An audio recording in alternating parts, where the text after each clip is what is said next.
for being in attendance tonight. We'll go ahead and get the meeting started here. And first thing we ask is you please silence your cell phones just so we don't get disturbed by that. And Director Kellogg will lead us in the invocation and the Pledge of Allegiance. Please stand. God before country. Oh Lord, we thank you for the beautiful weather today. Of course, you could turn down the heat a little bit. We thank you for the opportunity to work together to resolve the problems we have with our water supply. And being patient, both as customers and employees and directors, on how we go about things. For we work them out so that at the end we'll all be proud of what we've done here with this district. In Jesus Christ, our Savior's name, amen. Amen. Salute. I pledge allegiance to the flag of the United States of America and to the republic for which it stands, one nation under God, indivisible, with liberty and justice for all. Thank you. Thank you, Bill. Roll call. Present. President Mark Stoll. Here. Vice President Bobby Rose. Present. Director Bill Kellogg. Present. Great, thank you. Okay, we'll go right to the consent calendar. And is there any questions or discussion on the items on the consent calendar? No discussion? Can we approve this all as a package? Is that okay? Do we have a motion to approve? I'll make a motion to approve. Second. All those in favor? Aye. Aye. Motion passed. Okay, now we can have some public participation for things that aren't on tonight's agenda. If anyone would like to come up and speak, feel free. And please tell us who you are, if you don't mind.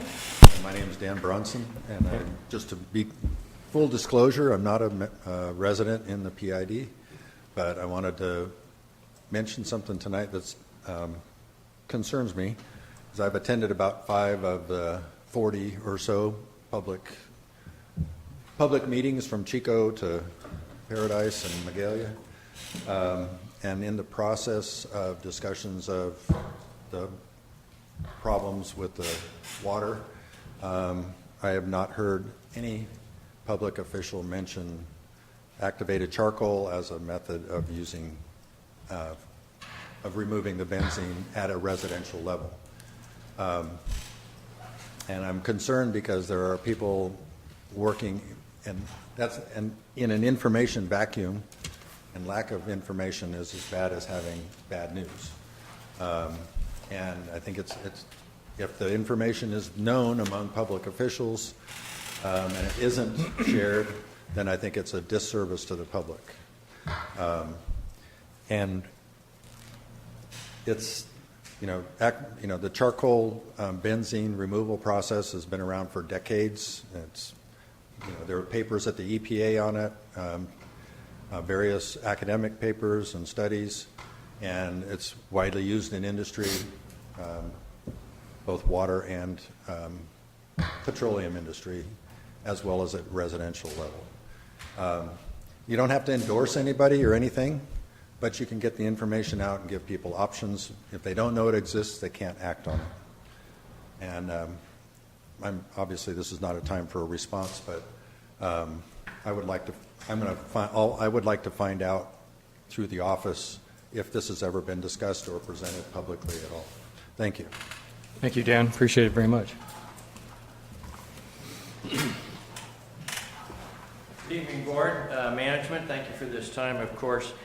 2 weeks ago, I was attending the California State Garden Club annual convention in Van Nuys, and of course, I got... Not everybody in the room knows. My name's Ward Habriel, president of Paradise Garden Club and other stuff. So I was at this convention in Van Nuys. I got a lot of questions about, are you going to die drinking the water in Paradise? Will it kill your plants if you use water to irrigate with? And on and on and on. And I referred everybody to see PID Water website. By the end of the week, a half a dozen people came up to me and said, that is absolutely one of the best websites I have ever gotten information from. Up to date, accurate, all kinds of places to find information. And, of course, Mickey gets credit for that, which I've said numerous times. But I was surprised that here I am on the first day of this convention making comments to people about, I'm not going to answer your questions. I just tell you, just go to this website and see what you can find out. Oh, and by the way, I have seen numerous commercials from Culligan and Earl's Plumbing about charcoal filters saying, you need to get one of these, but we do not guarantee that it removes benzene. That's what they say. And I don't recommend Culligan because they're $1,200 more than Earl's, and Earl's is much better. Everybody that has one has said so. Now, I don't own stock in Earl's Plumbing, but I'll tell you, everybody that's got one, they say so. The one lady took her Culligan out and had an Earl's put in. I wanted to also comment on how we do this because we don't comment on things here in public participation about things that are on the agenda later on. So when it comes to things like 10C, I'll have another comment. Thank you for your time. Thank you, Ward. Anyone else like to speak at this point? Yeah, please.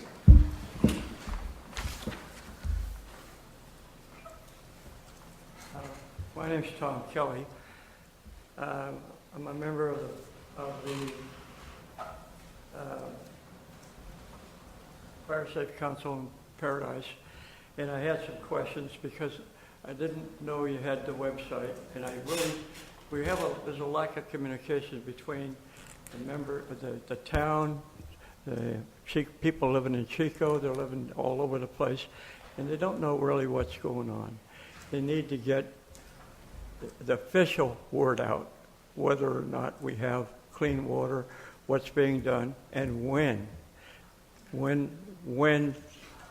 That's the main thing. But there's problems with the water supply. There's problems with the testing. You have to come up with a standard that meets the state of California approval. And it's got to be one standard. It's got to be for the whole town. I don't know if you've reached that standard or not. And this is what we're looking for. We need to know when. And the other question is, with the Fire Safe Council, we need to know, the big time, is are all the hydrants working in town? Do we have water all over town so we have the ability to fight fire? Even if we do, fine. There's some hydrants I know that are missing. Like on my street, there's a hydrant that disappeared. It's just gone, and apparently he must have plugged it because it's not leaking. But these are the things that we need to know to be able to fight fire, and we're in fire season. I think that you're probably going to address all these questions tonight, so I say thank you very much. Thank you, Tom. Appreciate it very much. Anybody else? Okay. Very good. Thank you. Okay, we'll move on to number 4, and then we'll have a presentation by Sammy Cater here, our contract engineer, district engineer. Thank you, Sammy. So I am Sammy Cater with Waterworks Engineers. I'm here to present a water supply recovery program update. There's a lot going on, and I'm going to try to fill you in. So the last time that there was an official presentation of data that's been gathered was the community meeting, which was 5 weeks ago on May 14th. At that community meeting, we presented the recovery plan. We presented the data that we had that was available at that time. We discussed the conditions and the steps that we were going to take for lifting the water quality advisory on an individual service level. Remember, we talked about diffusion, and if we tested the main and the house, or the main and the service lateral to a standing structure, that even if the surrounding structures were burned, we had confidence that that contamination would not move through the system through diffusion. So since 5 weeks ago, we've doubled the amount of test results that are available. And we'll talk in much more detail about this, so there's more information on all this to come. We've tripled the amount of testing that's been done. All of the results from that testing will be available and will be discussed at the public meeting on July 15th. We'll have had a chance to bring that all in. And we've started to lift the water quality advisory at certain service lateral locations. So, There's 4 types of samples that we'll talk about: standing structure laterals, burn structure laterals, water mains, and then hydrants, tanks, and blow-offs, sort of like the PID infrastructure type samples. There are approximately 1,320 standing structures, approximately 9,100 burn structure laterals. As of that last public meeting, we had 63 standing structure laterals that had been analyzed, 4.8% of the system. As of tonight, as of last Wednesday, we have 160 standing structure laterals that have been analyzed. So from 63 to 160, now we're at 12.1% of the standing structures have been sampled. As of the next public meeting, we will have 280 analyzed. So we've sampled 280 as of tonight. We have the results back from 160. And that's compared to 63 5 weeks ago. On the burn structures, we did not add all that many burn structure samples, although it's still 150. Our focus in this last month of sampling has been on standing structures and, as you'll see, water mains. But still, burn structures, we had 331 samples analyzed as of that last public meeting 5 weeks ago. Currently tonight, we have 434 analyzed. We have 489 samples that have been taken, which we will have the analysis back by that next public meeting. About 5% of the system has been 5% of the burn structure laterals have been sampled, and we have the information back. Water mains, again, as of that meeting in May, we had sampled 107 water main locations. Since then, we have sampled over 500 more locations in the water mains.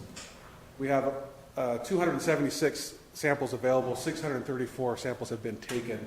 Obviously, there are 600 plus samples that are currently in 2 laboratories being worked through by the laboratory staff doing all the water quality tests.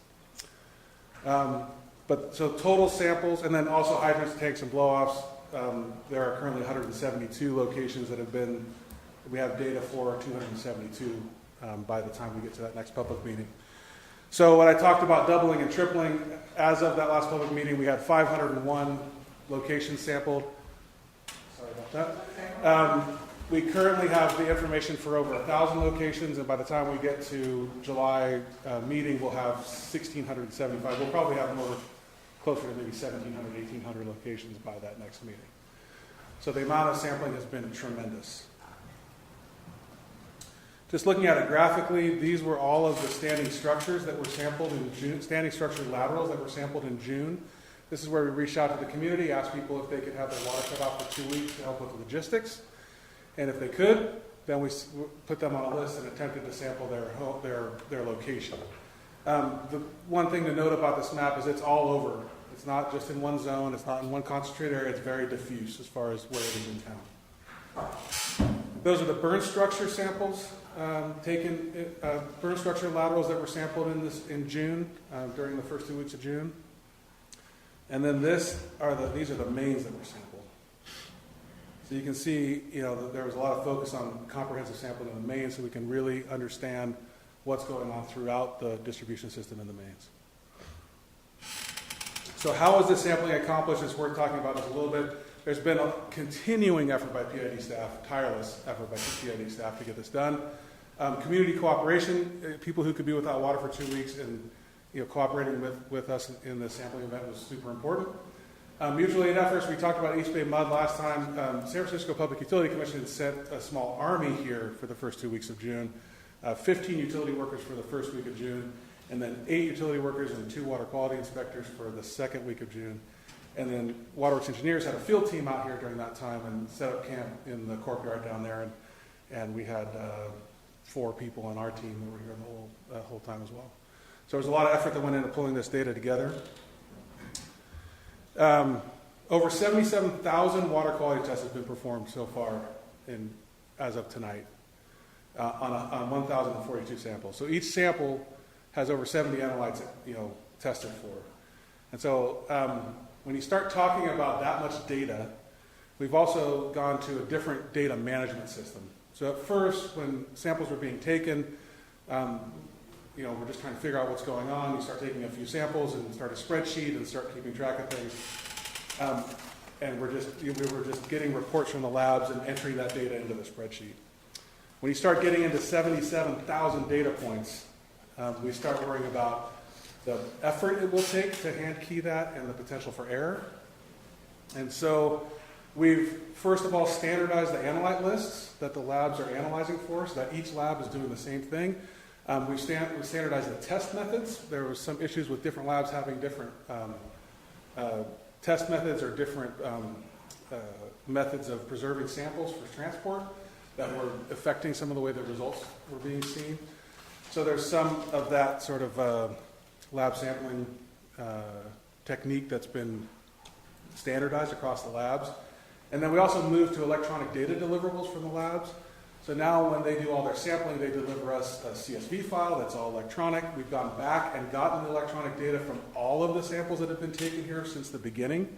So we had the labs go back through their system and give us the original data again, but electronically this time instead of hand-keyed, so that we've been able to bring that all in electronically and manage it all in a single data warehouse.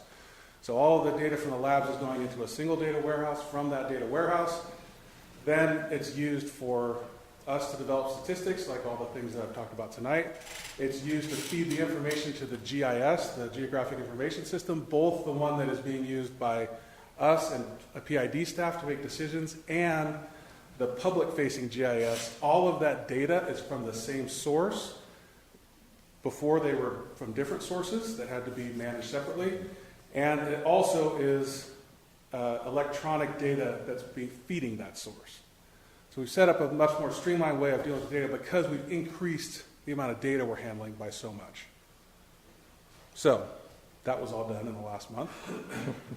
And it's might have been a little boring, but it's super important so that when we show statistics like this, we're really confident in the data behind them. So sampling summary results. Standing structure service lateral tests. We have 160 standing structures that we have data for. 147 of those meet all regulations, and 88 of them are non-detect for every VOC. So there were 13 standing structures that we sampled that did not meet all water quality regulations. So we start looking at those very specifically and trying to figure out what's going on at those locations. And there's a fair amount of work going on right now to look at those and say, okay, those 13, what was found, and let's resample and see what's going on. At least one of them has had their service lateral replaced already. So, we're looking at exactly what's going on. A whole group, half of those were non-detect for benzene, non-detect for all benzene, toluene, ethylbenzene, xylene, that group of chemicals, but they had detections for methylene chloride. And so we're trying to figure out where the methylene chloride might be coming from. It's possible that it could be part of the way we're doing our sampling, and so we're looking at all of our sampling apparatus and things like that. So there's a lot. We start looking at meeting these really low MCLs for this broad range of 75 compounds. There's a lot of potential issues, but what we've, what we can always rely on is the MCL is the MCL, and so if it's below the MCL, we feel comfortable. Above the MCL, we're going to investigate, figure out what's going on before we proceed. Yeah. What's MCL? It's the maximum contaminant limit. So it's the regulatory requirement for serving that as potable water. We actually are looking at not just the MCL, but also the notification limit. So a lot of the compounds that are being tested do not have an MCL, but they do have a notification limit, which is a similar thing to an MCL. It's a limit where regulatory agencies want you to tell them if you see anything over that notification level in your water. It doesn't mean that it's not regulatory compliant, but it does sort of raise a flag. So we're including those NLs as well. But most of what we've seen in those, well, all 13 of those have MCL violations. All 13 of the ones that were. Sammy, are you comparing those 13 structures that had the, over the MCL with the transmission line? In other words, the main out in the street, the sample results from the main in the street? Yes. Okay. And Are there a correlation there? Is it? I think in most of those cases, the main was, well, it depends. It depends. If it was a small diameter main that only served that house, there are cases where the main was also contaminated. But if it was a large diameter main, there are some cases where the main is clean and the lateral to the house is not. Sammy, is there a different standard for the methylene chloride as far as what the threshold is? So for benzene, it's 1 parts per million, but Yes. is it The different? standard for methylene chloride, 5. Yeah. It's Oh, a so it's different it's a higher. different concentration than Okay. benzene. And I don't remember it off the top of my head. I could bring it up. It'd be 7 micrograms per liter. Each one of those 77 constituents have a different limit, right? And so we have that data warehouse includes the analysis of whether they triggered any of those limits. Okay.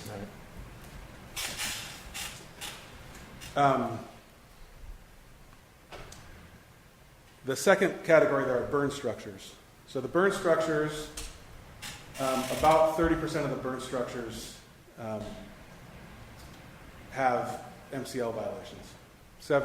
This is 72%. It depends on which data set you take, but roughly 70% of the burn structures meet MCL. 30% have MCL violations. About a little over half, so 54% of the burn structures have some kind of a detect. 46% of them are non-detect for all VOCs. And we'll talk about that 30%, 50% numbers at the end of the presentation. We'll talk again about the burn structures. The focus of what we've been doing has been on water mains and standing structures. We'll talk about that a little bit more, and at the end I'll come back to the burn structures. Water main tests, 97% of the tests we've taken on water mains, and now we've done 276 that we have data for. 97% of those tests have come back, meets all MCLs. So that's good news. Somebody said I can't talk unless I have good news, I guess. That's good news. 70% non-detect, 97% meets all MCLs. So looking at that same data graphically, this is just looking at all of the sample results. So this might look a little familiar. This is what, up until just this week, has been a map that's been on the public GIS. And this is a good map. It shows all the data. The problem with this map is it mixes all of the main data and lateral data and burned and unburned and all of it into one thing. And so as you start putting even more and more data on this map, it gets really crowded and hard to really make any conclusion other than just there's some contamination there. But it's hard to tell what it is. So if you break it up and you just look at the standing structures, then you can see that there's 13 red dots in there, the 13 ones I talked about, and then the other ones are all yellow and green, that you can see the standing structures seem to be relatively in good shape. The burn structures, if you only look at burn structures, you can see that there's significantly more damage to the burn structures. And then when you look at the water mains, you can see that the water mains are significantly clean. So splitting that data out helps to visualize a little bit better. I don't know if we can kill half the lights. It might be easier to see the... Can you have that matte filter on the public side? You have those matte filters? I'm just about to do that. You're like, just breaking me. Does that help at all? Give me like 3 minutes to get through a couple more slides, and then I'll get to the public side. All right, so using all that data, obviously the goal of this is to look at, are there any areas of the system where we can start to lift the water quality advisory? That's one of the goals. So we had to come up with a specific criteria for lifting the water quality advisory. So we worked and went through a couple iterations of this criteria. This is a summary of a memo that was developed to document this that can be made available, obviously. We finalized that memo on June 8th. The summary of that is that in order to the conditions under which we would lift the water quality advisory on a specific service lateral, 1, the sample taken from that service lateral meets all regulatory requirements, MCLs and NLs. 2, samples taken from the main which serves that lateral meet all regulatory requirements, MCLs and NLs. And 3, that main which serves that lateral is part of a network of mains which connect to the water treatment plant have been tested, meet all regulatory requirements, and are non-detect for benzene. We're just picking benzene as an indicator of sort of fire-related damage. And a detect for benzene in the mains is concerning enough that we didn't want to clear a main that had a benzene detect until we'd done some more looking into it, sampled it more, and tried to figure out what's going on. So using those criteria, we have to start by looking at the network of mains that we believe meets those criteria. So for criteria 3, one of the things was identifying this network of mains. So this map is our current map of cleared mains. This is used by PID staff when we're looking at lifting advisories. One of the dangers of this map is that people might see this and see that their street is blue and then think that they're clear, but we haven't tested their house yet, right? So they don't meet all those criteria. The network of mains is clear, your main is clear, your house is clear. So this is not a public map. This is a map being used to determine those, when to lift the criteria. You might take a picture of that. But right now that main down Skyway, and you can see some of the mains up north on Clark, and then the Honey Run area. Those mains have been tested enough that we're comfortable they're clear. And when you look at this, and you go back to this main testing map, you can kind of see an overlap. See all the testing that's been done. Ooh, can I move this to that screen? Yes. See all the testing that's been done on Honey Run area, all the testing that we have back up here in this area, and the testing down Skyway. We had enough testing along those routes to feel comfortable that we could clear those routes and then start looking at, okay, do we have any tests of structures along those that will allow us to clear those service levels? As we go through over the next few weeks and get the data back for all of this, you can see how our ability to grow that network of cleared mains will become much greater. Okay? So, that's our cleared main. We also developed a letter to send out to people for lifting the water quality advisory for standing structures. That letter is for one address. It states in the letter that the tests indicate that water in both the PID service lateral, the water main at their location, and the network of mains which serve it are compliant with all regulatory standards. It lifts the water quality advisory for that service lateral. It advises that the customer side plumbing is the customer's responsibility, and it advises continued vigilance in water quality and to alert PID if any change in water quality is observed. Using all of those criteria, we started lifting the water quality advisory at some specific addresses. And that map shows where those addresses are. Now, public GIS. Let's see how this goes. So,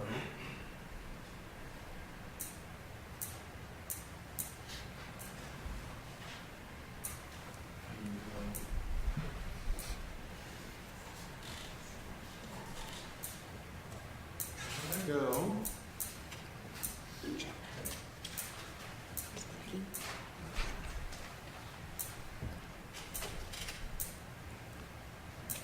What's that clicking sound? Can you have him stop clicking? If I go to the recovery page Love you, Ward. on PID's website, and I go to the recovery map, there's now 3 maps. There's one that's service lateral sampling, test results from water samples taken at the service lateral, and explains what the service lateral is. Mainline sampling, test results from samples taken from the main pipeline that delivers water to your neighborhood. And then water advisory lifted, PID service connections where the water quality advisory has been lifted. That's really So if I click on one of these maps,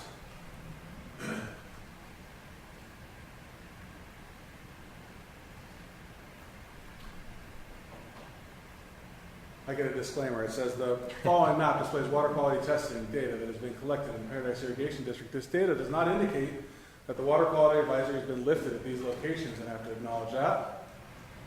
And once I acknowledge that, I can see all of the places in in PID where the service has been tested, and I can again zoom in and look at those service and see which sample it was and what the information that was collected at that location and so forth.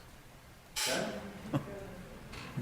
I'm just going to just overview it. My mother-in-law's house. There's a lot of functionality. Believe it or not, if you're a GIS geek and you want to get in here and do some stuff, there's a lot of functionality here. That's great. But it, at the very least, does that. And this is not all the way live yet, but it's real close. So if I go back and I go to the mainline sampling, I get a similar disclaimer. Pretty quick. Following that displays water quality testing data has been collected in the Paradise Irrigation District. This data does not indicate that water quality advisory has been lifted at these locations. I acknowledge that. And now I can see the testing of the mains. And that's all zoomable and clickable, and you can see the information that's in there. And this shows the entire main network in blue. So you can see what the mains are and what's been tested. And as soon as data, well, this is updated weekly. As the data comes into our data warehouse, weekly it gets uploaded into this. It's all single source data, so we're all looking at the same stuff. What day of the week is it loaded? You say it's not weekly? Secret day.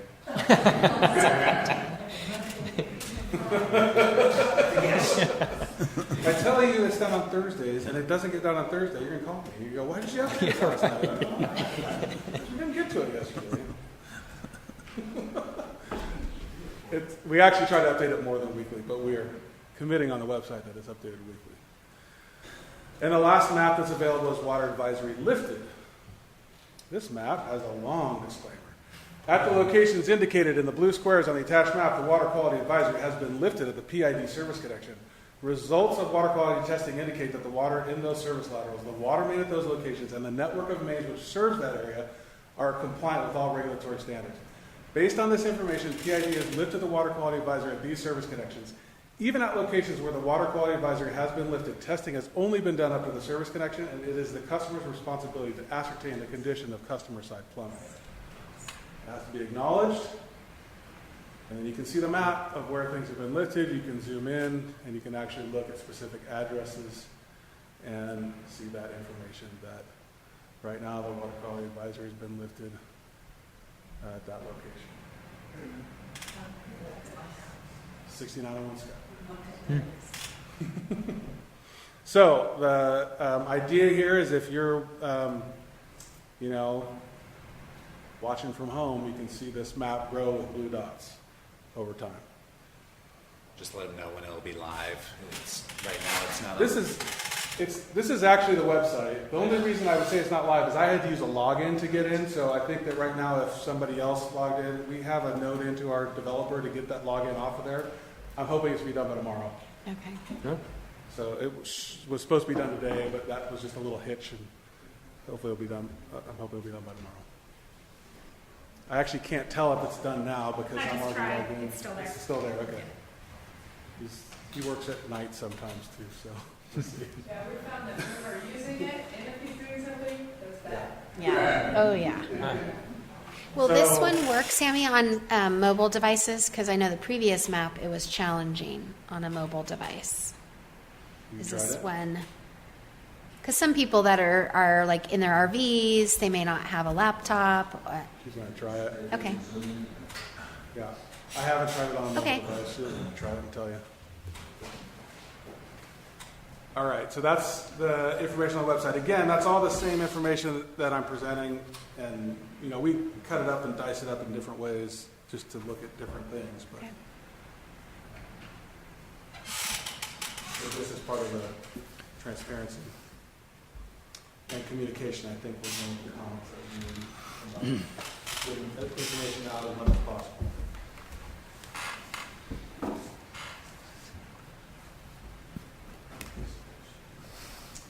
All right, let's see.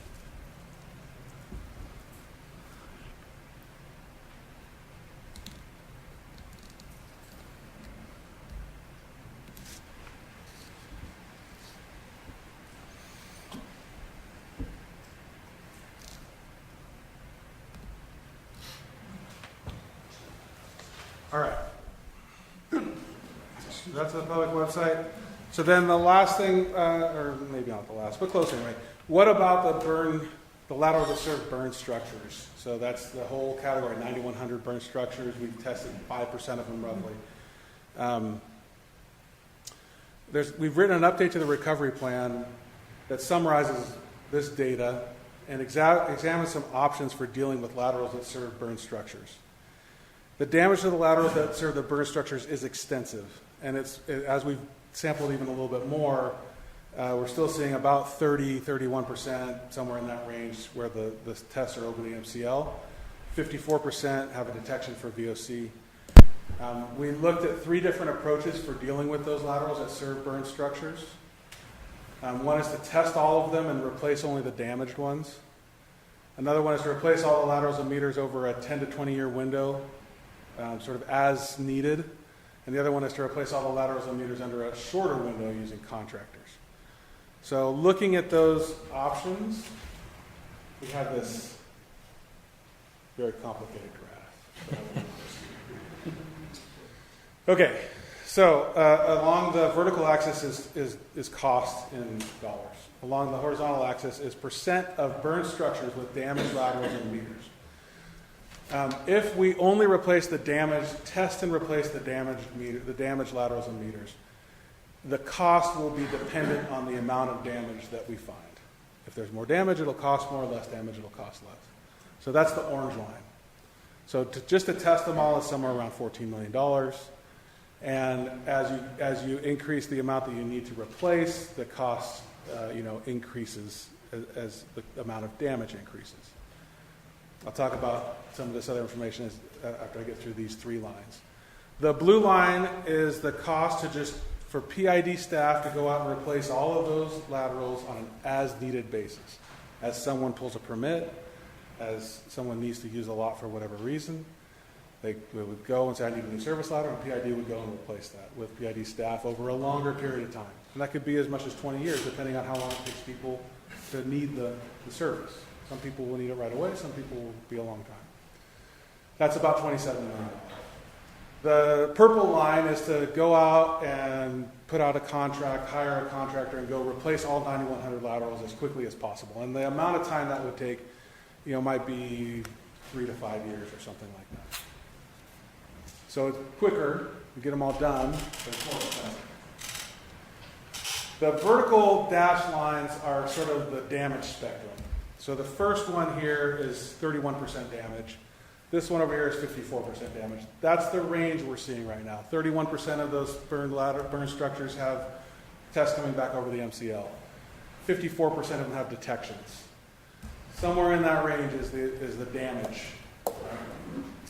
And at 40% damage, the cost to test and replace equals the cost for PID staff to just replace them all, laterals and meters.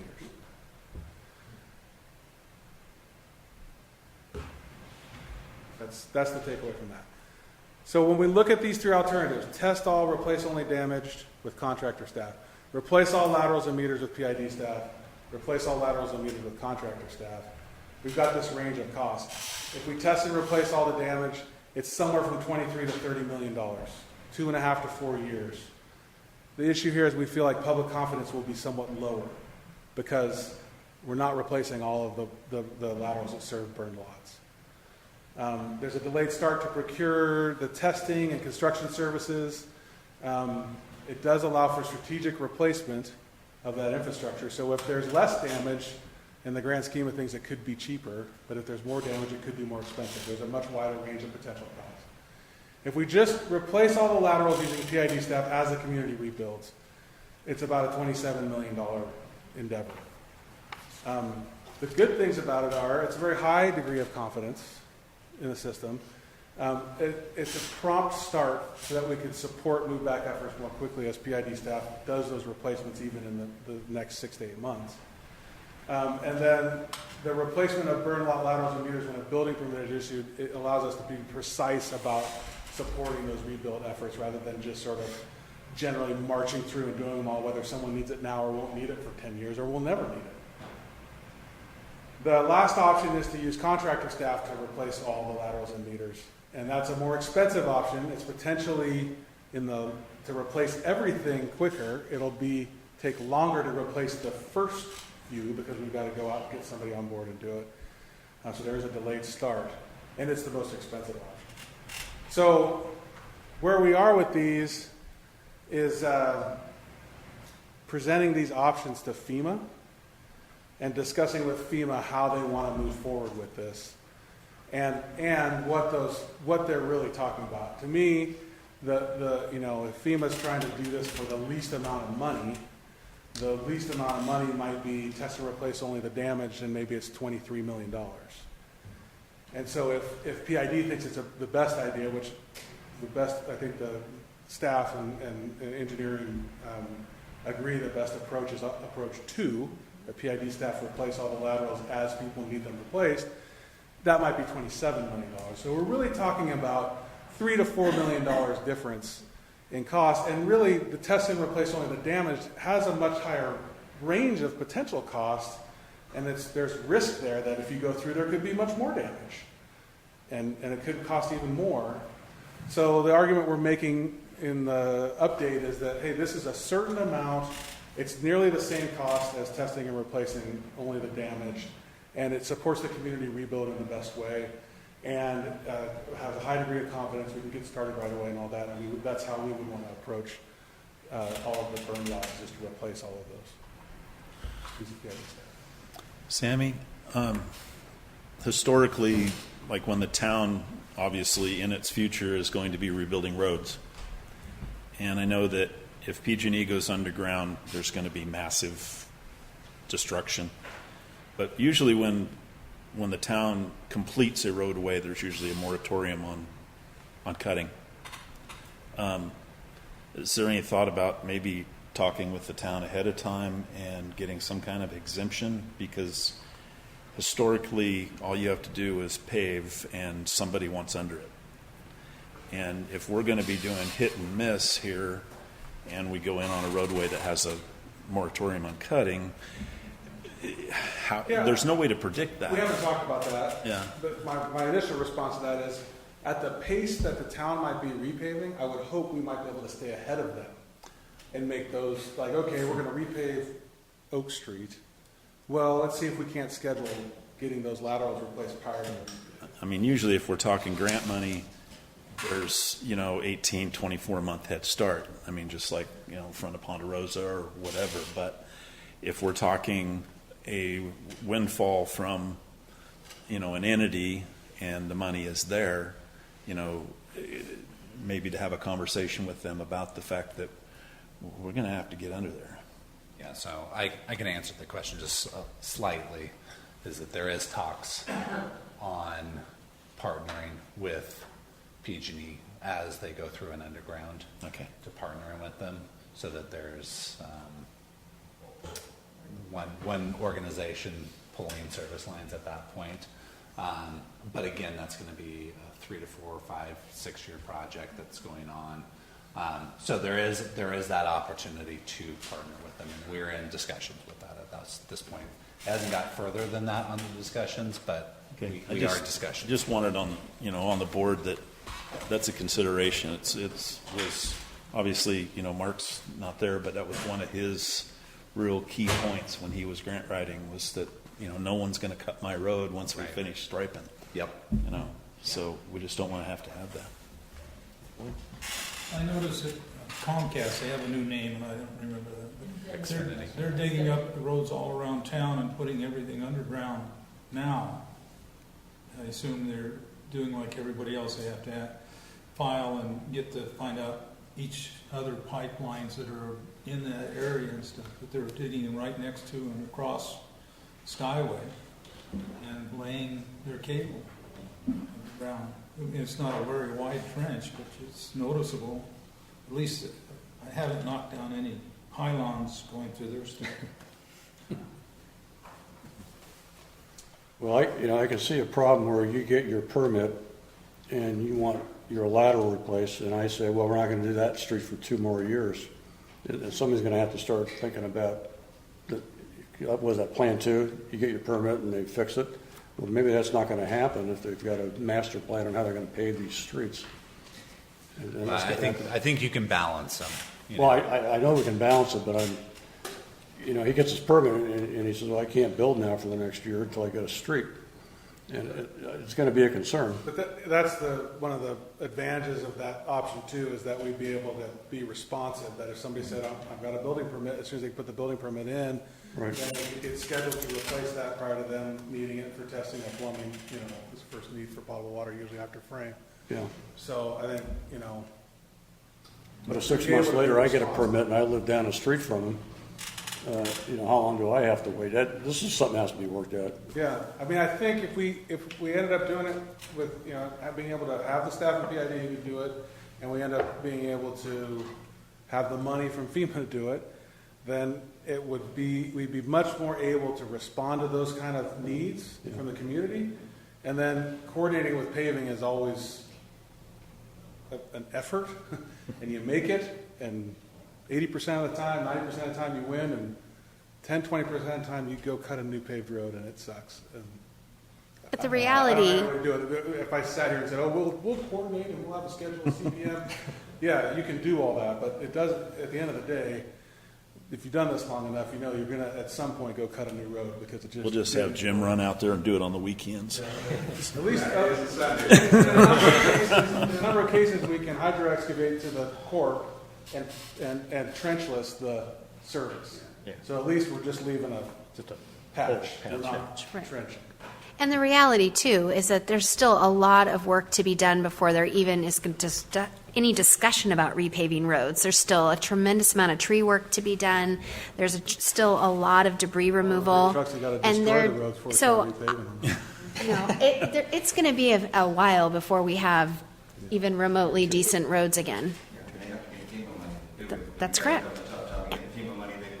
And state money. So, yeah. Well, my point follows theirs. We don't have the money in hand. Nope. This is all wishful thinking, basically, isn't it? We don't have any commitment from FEMA or anybody else for this kind of money. So why don't we move the meeting on to something else that we might be able to do something about? Sure. Instead of, we're going to beat this horse to death and it's all the future and like we've just been talking, we don't know. We don't have any answers on where the money's coming from. Our plan with that going forward is that we are going to be making that case to FEMA and working to get commitment for that money and then hopefully move forward with that option too. That's the goal. And I think this is an update for the board of where we're moving forward with FEMA, because there is options there, right? So we're trying to promote the option that we are going forward with FEMA. This is an option that we're going forward with in the next weeks to move forward with to try to procure this money. So it's not wishful thinking. It's a plan, and we're trying to put that plan into place. Okay, but as far as I know, maybe there's more information in here than I'm not aware of. We've gotten something like $300,000 from FEMA so far. Million. Million, okay. And we're going for broke. And we tried to get 23 million from the state, and I guess we got 7 million. which Well, I'm we'll happy update with. that later, but that's a separate Yeah, topic. okay, well, you talk about that. Yep. To me, it's still wishful thinking, and we need to move on and talk. I think we've talked enough about it. Okay, pretty good. So, plan next steps as far as, we're still in sample and collect data mode, right? Try to sort out where everything's, and then try to clear standing structures. So, immediate next step, we will gather all the data from the samples collected in the last 2 weeks. Every day we get a new email from the lab with 50 new samples, 80 new samples, and they start stacking up and put them in our database, and they run through to our spreadsheet, our data warehouse, and they run through to the GIS. We will expand that network of cleared mains. That Skyway main, based on all of that sampling that we've done with the other mains, we will expand that network of cleared mains. Based on that network, we will have more locations where we've sampled the house, sampled the main in front of the house, and it's on a cleared main, that we'll be able to send out a water quality advisory lift letter if it comes that those are all clean. We have seen that more than 90% of those tests have come back clean. So we expect over the next few weeks to be sending out more letters to people, including residents. Yes. Sammy, does your program generate that letter when the sample results? If by program generate that letter, you mean Mickey generates that letter? Answer my question. She's over there. She's in the ethos. She's hiding. We do have a protocol on how we get that list from from us through to Mickey, and then there's approvals within PID that everybody agrees that meets all the criteria. So we do have a protocol set up, but it's not automated, and I think intentionally not automated, so that we are all looking at it, and everybody has their knowledge. And there have been some places where we look at the criteria only, and we say, based on the criteria, this location is ready to go, and then based on other information, somebody else in the group might say, well, no, wait a minute, I know something about that location that makes it so we should test something else first before we release that. So we're being quite cautious about those water quality advisory letters being lifted. And there is a process where we get input from everybody. Very good. Thank you. We'll prepare for the community meeting on July 15th. A lot of this same data we talked about tonight will be presented, but I'll be talking about 1,600 data points and a much larger network of cleared mains and more places being with the advisory lifted. Maybe we'll get some read from FEMA. I don't know. And then the next thing that's going to happen on the sampling end is the Rancho California Water District is sending a mutual aid team here for altogether a month. It's a team of 5 people for 2 weeks, and then another team of 5 people for 2 more weeks, so total 4 weeks with 5 people.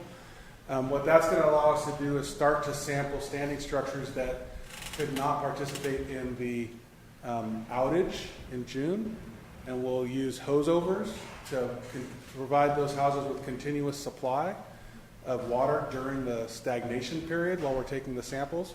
So those crews will come in, they'll put the hose over in, there'll be a very brief 20-minute shutdown of the water to the house while they switch to the adjacent to being fed from the hose over, and then we'll stagnate their lateral, take their sample, and then determine the status of those houses. The goal for that 4-week period is to do 100 additional standing structures. It's a much more arduous process to sample a structure that has to have continuous water supply than somebody that can have an outage. So we were able to make big progress, low-hanging fruit, whatever you want to call it, during the first 2 weeks of June, because we had a group of people that could, several hundred people that could stand to have their water off for 2 weeks or weren't using the house for whatever reason. That allowed us to get several hundred done in 2 weeks. The production rate when we start having to provide continuous water goes down significantly, and we're looking at trying to get 100 done in that month period. So when people start talking about how long is this going to take, if we are serving continuous water to all those customers while we stagnate and test their lateral, then it would be at a pace of about 100 per month at best. And so with roughly 1,000 left to do, we're talking about 10 months at best, if we had continuous labor available from mutual aid. So more likely a year to year and a half, depending on how we get labor coming in and all that. Will you be testing in the area where the water mains are being passed, so you have a higher chance of sending out a water quality project since that's people have before sending that out? Absolutely. So the hydrant sampling was done with the eye towards clearing mains.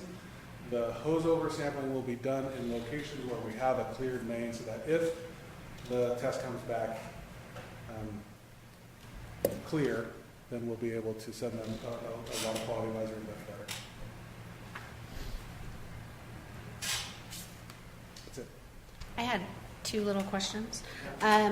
You mentioned that there were some concerns about how some of the labs had been handling the sampling, and how you said that there was an issue with early in the presentation. There have been issues with some constituents that we're sampling for, and some of those have been related to the methods that the samples are being preserved. So you go take a sample. One of the steps to doing VOC sampling is to dechlorinate the sample before it's taken to the lab.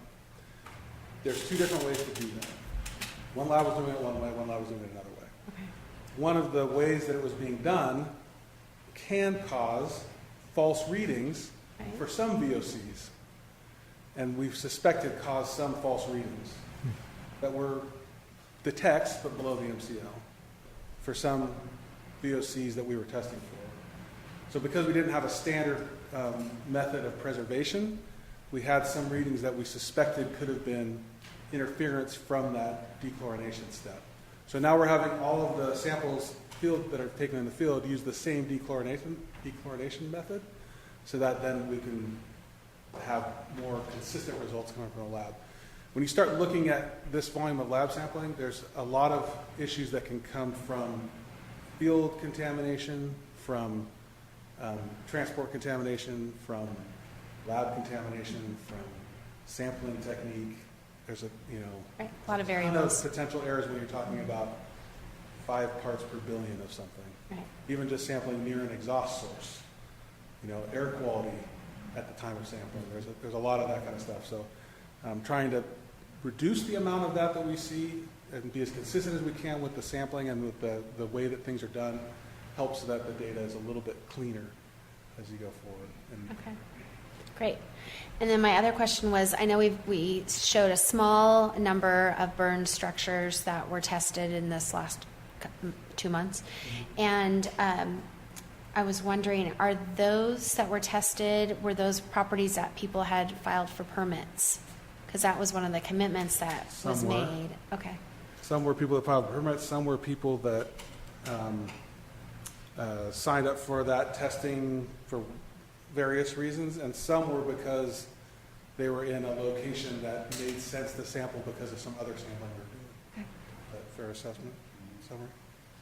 Yeah, that would be more technical on how the system is physically arranged in front of the standing structure.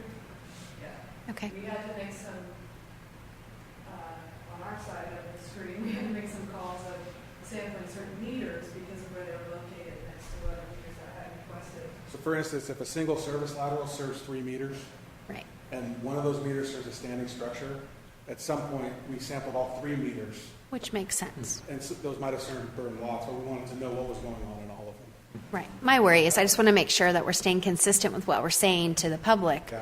is that if you're pulling permits, we want to try and make sure that you're getting tested so you can move forward in your rebuild process quickly. We did. We did it, and we tried to get to everybody who signed up. For various reasons, we didn't get to everybody who signed up, and some of that was some people canceled. Some places we couldn't find their meter.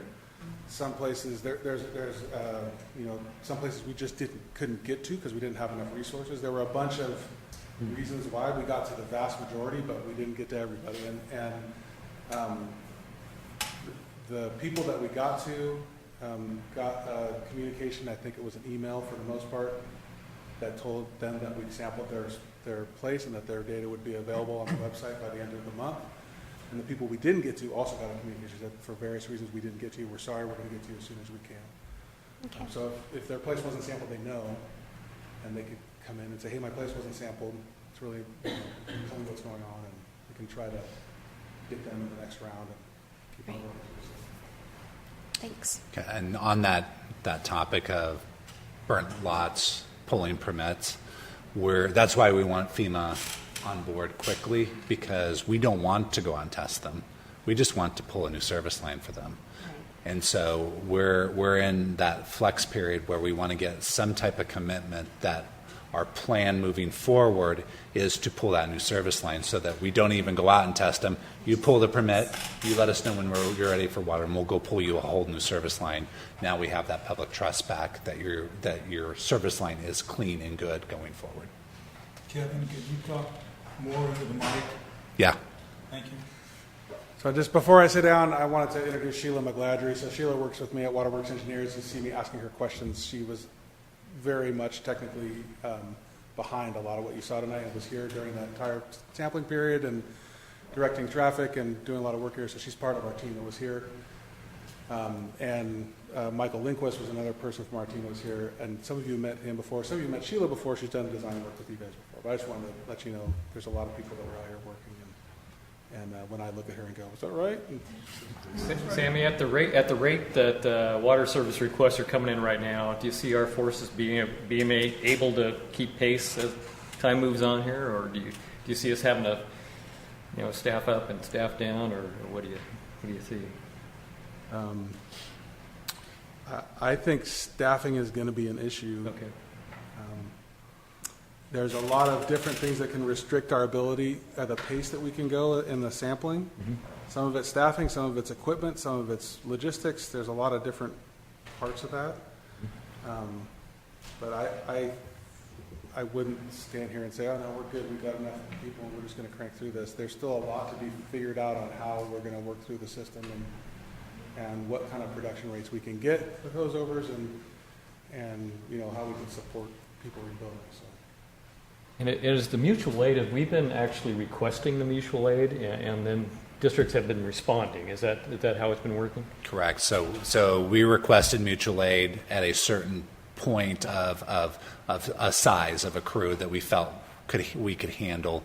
And then what we're trying to do is get that. I've put a calendar out, so I'm monitoring that. So I'm putting a calendar out to get us all the way through the year with mutual aid support. So we've gotten mutual aid from San Francisco. We've gotten mutual aid currently have mutual aid on site from Alameda County Water.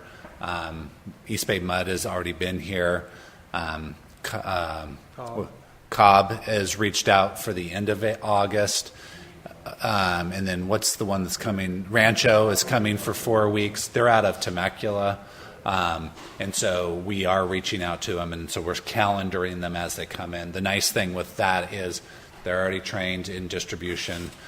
They hit the ground running, and then a lot of them are being trained for their organizations, and they're taking that training back home to help their water district back at home. So from a mutual aid standpoint, I feel very confident that we can continue this going forward. We've lost staff, so we are staffing up from where we currently are, and then we're using the Workforce Alliance to augment that also. So we have 6 individuals that just came on board through the last 3 weeks that we're using for help. So we are staffing up. We have 4 more people coming on board after that, so a combination of 10 on that side.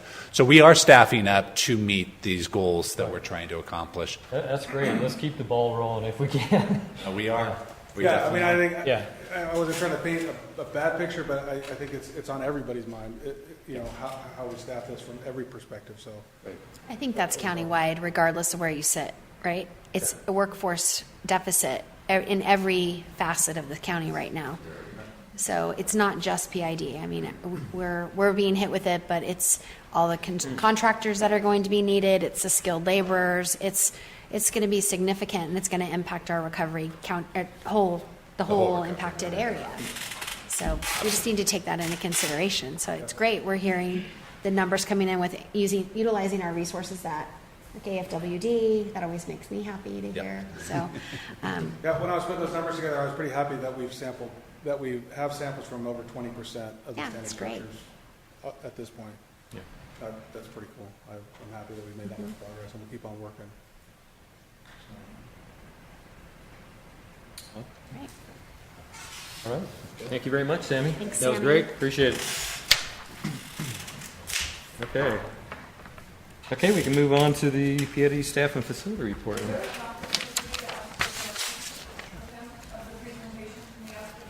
Oh, sure. Yeah, absolutely. I'm Kristen Cooper. I'm with North State Water Treatment. Hi, Kristen. I'm one of the co-owners. And we have a lot of PID clients.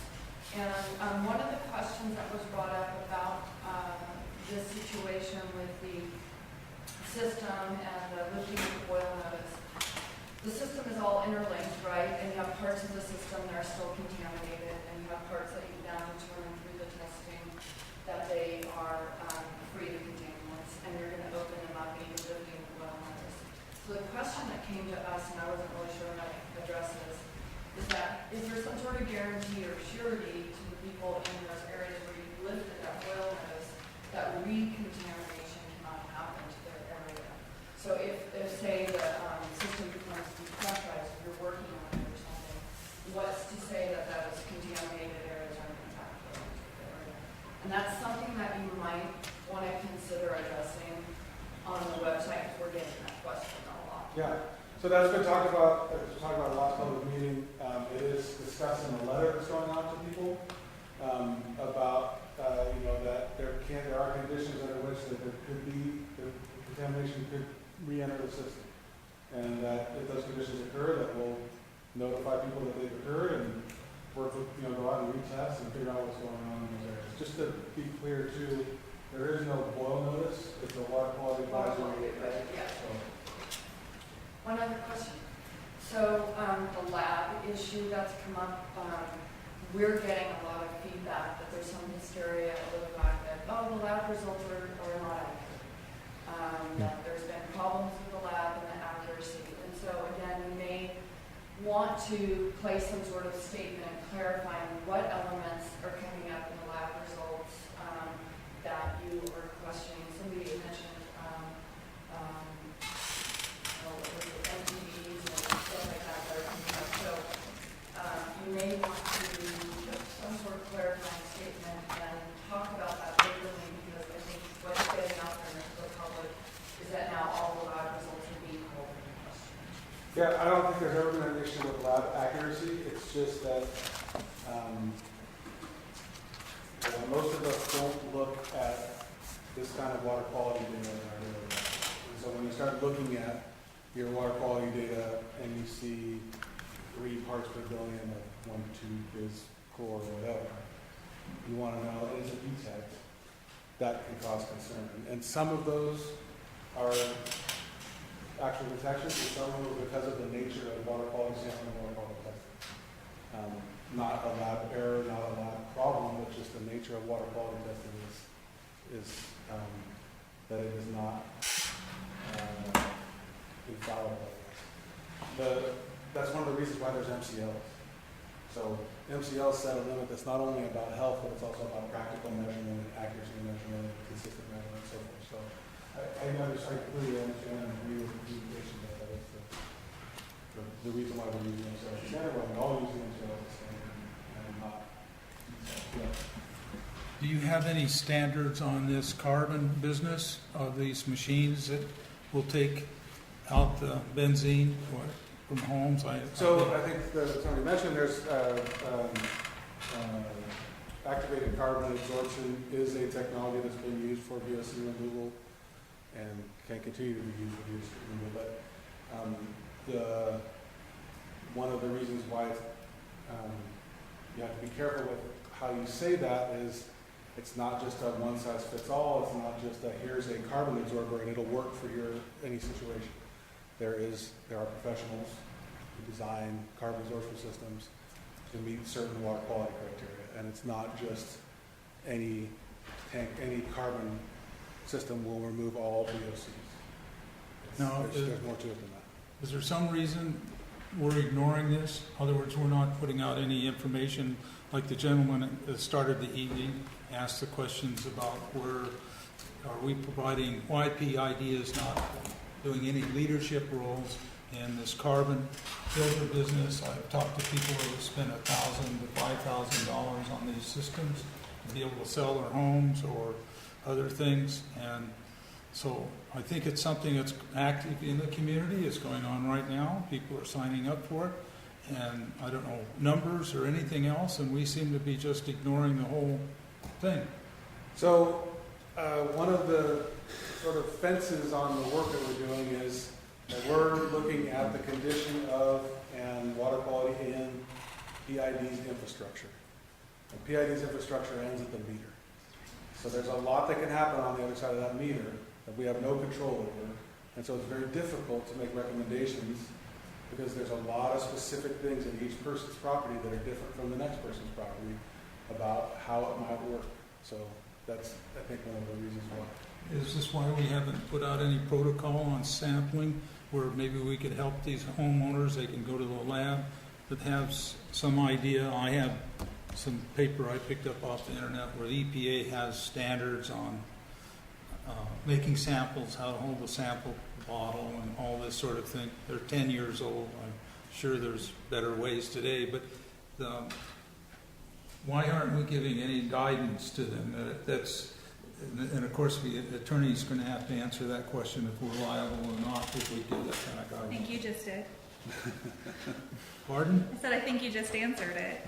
I mean, it's based on what Sammy said, right? That every situation is different. So unless you're going to go out and assess the customer side of the meter, if there isn't a one-size-fits-all remedy for it, then you can't really assess the available options. I assume that's the rationale. And it's what we're doing is assessing the condition of PID's infrastructure. Right. That's all we can control. Well, I did ask about this when I came on, and the answer was simple. We're not the experts. We can't make recommendations. Okay. Okay, But and if you want to believe the salesman for Culligan, that's fine. But don't believe me. I can't make any recommendations. I tell people I don't know. Go That's talk right. to somebody else. I don't know, and we don't. That's a know. good answer. But we haven't talked about it for several months, and I don't think anything's changed. But I think it's good that we just mention it, and Sammy's given us the information we need. If a reporter hits it, you do it. Culligan lady, I think. Oh, yeah. Is your Culligan, is the company you represent? Who do you represent?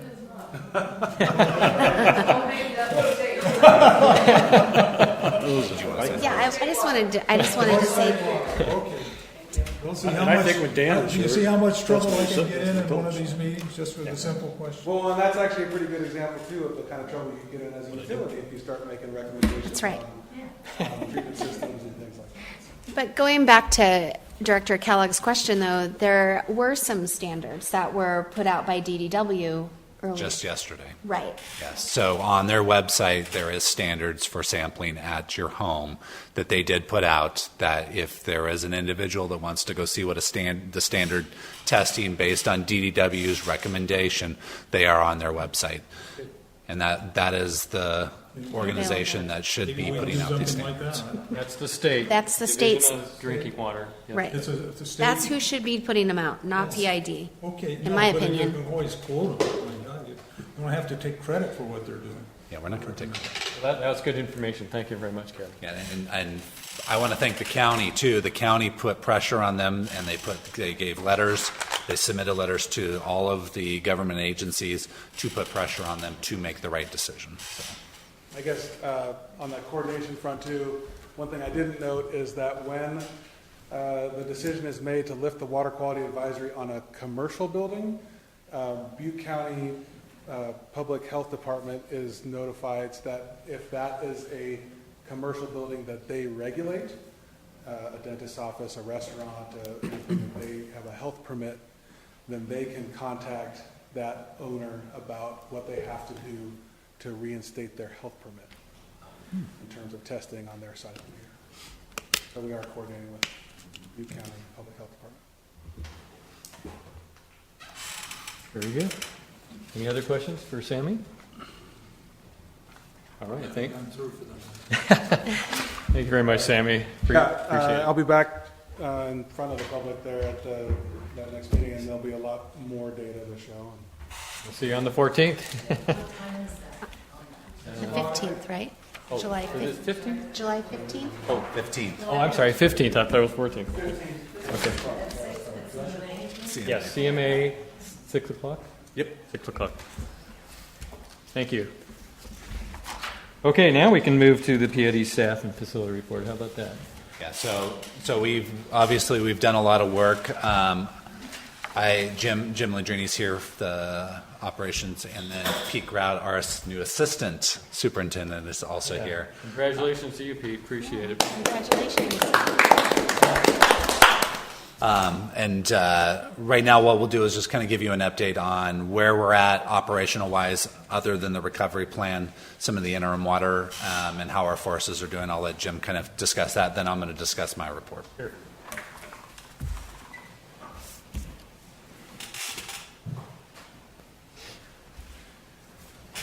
I think probably two of the things that we want to focus on are customer requests for interim water service, which you all approved a couple of months ago, and then also residential fire flow tests. Those are two big priorities that I know of for our customers. Obviously, the one fire flow test for building plans and permits which we coordinated well with the town. Initially, it was a little bit of a struggle on how this was going to happen. We didn't have water in the system to do fire flow tests, and so we had to work through that whole process right there. And now, with coordination with the town, we've developed a program, and that's another one that you approved for us to embark on. And we're well into that now. We've developed a schedule and a plan that we're rapidly approaching that. We've done, I think we have about 40 or so residential fire flow requests. So, and that seems low, but before that we had a few hundred that we did in a different manner. We just gave a static pressure range on that. That was a very daunting task, and but we accomplished it and did it well, and it served, I think, the public well in that. Now we're doing a more rigorous and back to our normal process for residential fire flows. We're still doing commercial fire flows in the same manner as we always have. That didn't change. But now we're starting to do those more now that the system is pressurized, which I can talk to Tom's question regarding fire hydrants. Certainly not every fire hydrant is pressurized, but most are. We have about 1,400, and I'm not going to try to put a number on it, but most are, and we continue to coordinate with the town of Paradise, and we get authorizations for hydrant replacements, hydrant repairs, and so we continue to do that work as well. Those are a little more difficult, and we do see an increase in water main leaks, so we are having to kind of react with the hydrant replacements or repairs with our water main leaks and service line leaks, of course, because no, I shouldn't say because of, that's not fair.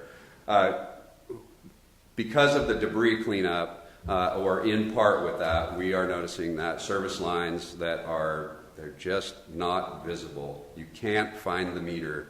The heavy equipment can find the meters running over it. And of course, we respond to that, but it's a lot. It seems like Saturdays are really, really busy for that. So we have that, and so we're doing well with the residential fire flow test. The important one and the most challenging by far for operationally for our department is the interim water service. We have over 300 requests for interim water service, and that was more than I had expected initially, and they continue to come in daily. Alliance Workforce has been wonderful help in that, because we have six personnel right now from Alliance Workforce, and they've been building the unit. I think I showed a part of that, what that looked like, but they've been building that, and so Monday we started going out in mass and installing these. So we have well over 100 1-inch devices or assemblies built, and so we have, I don't know, 10 or 15 requests for 1.5 inch. They're larger, a little more difficult, and a few requests for 2-inch, which we look at apartments, which take the 1.5 or 2-inch multifamily, which is nice. So we're getting those out there too. Some of the apartments that have partially destroyed, but they still have units in there that they're getting cleaned up and they're able to use. So we're able to get those in. These are backflow devices, right? They are, yes. You hadn't mentioned that in talking about it. So the interim water service is plumbing fittings and pipe with a backflow assembly attached to meet the size of the meter service connection. We started Monday again in mass, and I think that we have somewhere, and I started recording them today, inputting the completions on there. Remember, we have to go and test those backflows as well to make sure they're operating. I think we have somewhere between 40 and 50 with, I think, about 10 or 12 that came in at the end of the day today. So we're able to, with Alameda County here, that guy is just a great plumber and just a go-getter. And I will tell you something about mutual aid while I'm up here, if you don't mind. East Bay Mud, San Francisco, Alameda, these people are coming up here and they're fitting into our group, into our organization, and they are so sincere about what they are doing here, and they are no nonsense, except for when we're having breakfast to get their energy up. Then there's a lot of nonsense, but that's really good nonsense. They get to business. San Francisco, East Bay Mud really picked up the pace, I think, for waterworks engineers when we were kind of looking at what do hose overs look like, what does a double look like, what does a bank of meters look like when we're sampling, how do we recover that? So they paved the road. San Francisco came in and just rolled over it. That's why what Sammy presented was so impressive, and that is impressive. So operationally, I think we're doing quite well. We're going to continue with the interim water service connections. We will continue those this week and next week. We had to take a little pause on the residential fire flows. We have a new distribution system operator, which is vitally important to the operations of our department, and so he's getting some training today and tomorrow, but he's my key for the fire flows. And it is a challenging process. It takes a little bit of time, but he's knocking out anywhere. He and a crew are knocking out anywhere between about 5 and 10 residential fire flow tests a day. So that's super great. The office is coordinating that and starting to contact customers, collecting and maintaining that data for us. As we move forward, as Kevin talked about earlier, we will. When we come to the permanent meter service connection, we will reuse the backflow assembly, not in the same configuration that is in, but very similar. I know that Will's staff will be working with waterworks engineers and presenting a new standard for permanent meter service connections, and we'll be working on that soon. So I think that's about it, unless you have questions. So if it's no longer considered interim, an interim fix for that backflow device, and becomes part of the permanent, then that would be reimbursable by FEMA. That's how we're going to put it towards them. Exactly. Okay. Yep. We heard you. I'm still harping on it, because I feel like it's a lot of money for people who are already being hit with a lot of costs to rebuild. So, and honestly, when I put those estimates together, I really tightened them up. And so I think that if you really compare that to what is really out there, it's pretty decent. All right. So we're doing the right thing. One thing I do want to mention, and I think Sammy kind of alluded to that a little bit. So we do have a few service lines that we know were contaminated well above the MCL, and I wanted to assure the members of the community that we're not just looking at that and going, oh, everything's fine. So we have replaced some service lines to standing structures, and we have actually isolated, I think you've seen the video before perhaps, now it's on YouTube, Michael and Jim's water time or something like this. So we actually back down into the water main and isolate the corp stop, turn the corp stop off, and we've done that in some cases where we've hit 75, 100, 200 parts per billion benzene. So when we see that, we're reacting to that in a proper manner, and so taking care of business. And then going back to Tom's question, so because we have some hydrants that are not operational, is that then communicated with CAL FIRE? So when they do need to have access? Absolutely. So we're working through that with Chris Rainey. So he's really the liaison in there on how we're communicating that through. And so the hydrants are actually owned by the town of Paradise, and PID does the maintenance. That's basically the way that works. And so Chris and I met and talked, and so they're actually doing Chris is doing a system assessment of hydrants, and as he sees those, he'll send authorizations for us to repair or replace, and so that's how we do that. Now he's really starting to bring those in. He's able to get out and find out which ones have water, which ones don't, and most do. Some do that we know have water because they just leak out, and so that's certainly set for repair. Some of those we do shut off and we bag.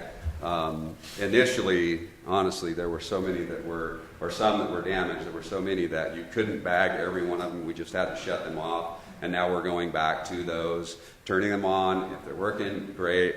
Flush them out good. And if they need to be repaired, then we're putting those on the schedule and repairing those. Great. Have you raised the thing, the last time I talked to you, I just was visiting you in the shop one day, and you were telling me you needed more manpower to get these fire hydrants in service, and now we're on to the fire season, and they tell us that the fire department's all staffed and ready to go. And so what's the priority for replacing and getting these things in service? Because it's like, I noticed the one that was on Skyway and Pearson disappeared now. It was all burned up. And it's gone, but there's no replacement for it. And like you have Big O right across the street with tires, it's only surviving business. But the question goes on in my mind now, his fire insurance appraiser comes by and says, where's your fire hydrant? And then what kind of fire insurance premiums is he going to end up paying if we don't have full service through the district for all these different people where there are standing pockets, and we got all the grass that's growing. Most of it's green, but it won't be in a few weeks, or this weather keeps up, it certainly won't be. And we got all the dead trees that can act like candles. So I just, this is going to, you are saving us time, believe it or not, because I don't have to talk later in the agenda about fire hydrants. So certainly as staff builds and we can look at what teams go out and do particular functions. Some of the hydrants, again, you'll look at, we have to do a USA on, we need to wait a couple of days to do that. They're in the middle of the street. We have to prioritize those in that way. We prioritize them in, if we have a hydrant 500 feet this way and 250 feet this way, then do I need to get that one today, or do I really need to get the one that's standing out there alone? And generally the choice would be the one standing out there alone.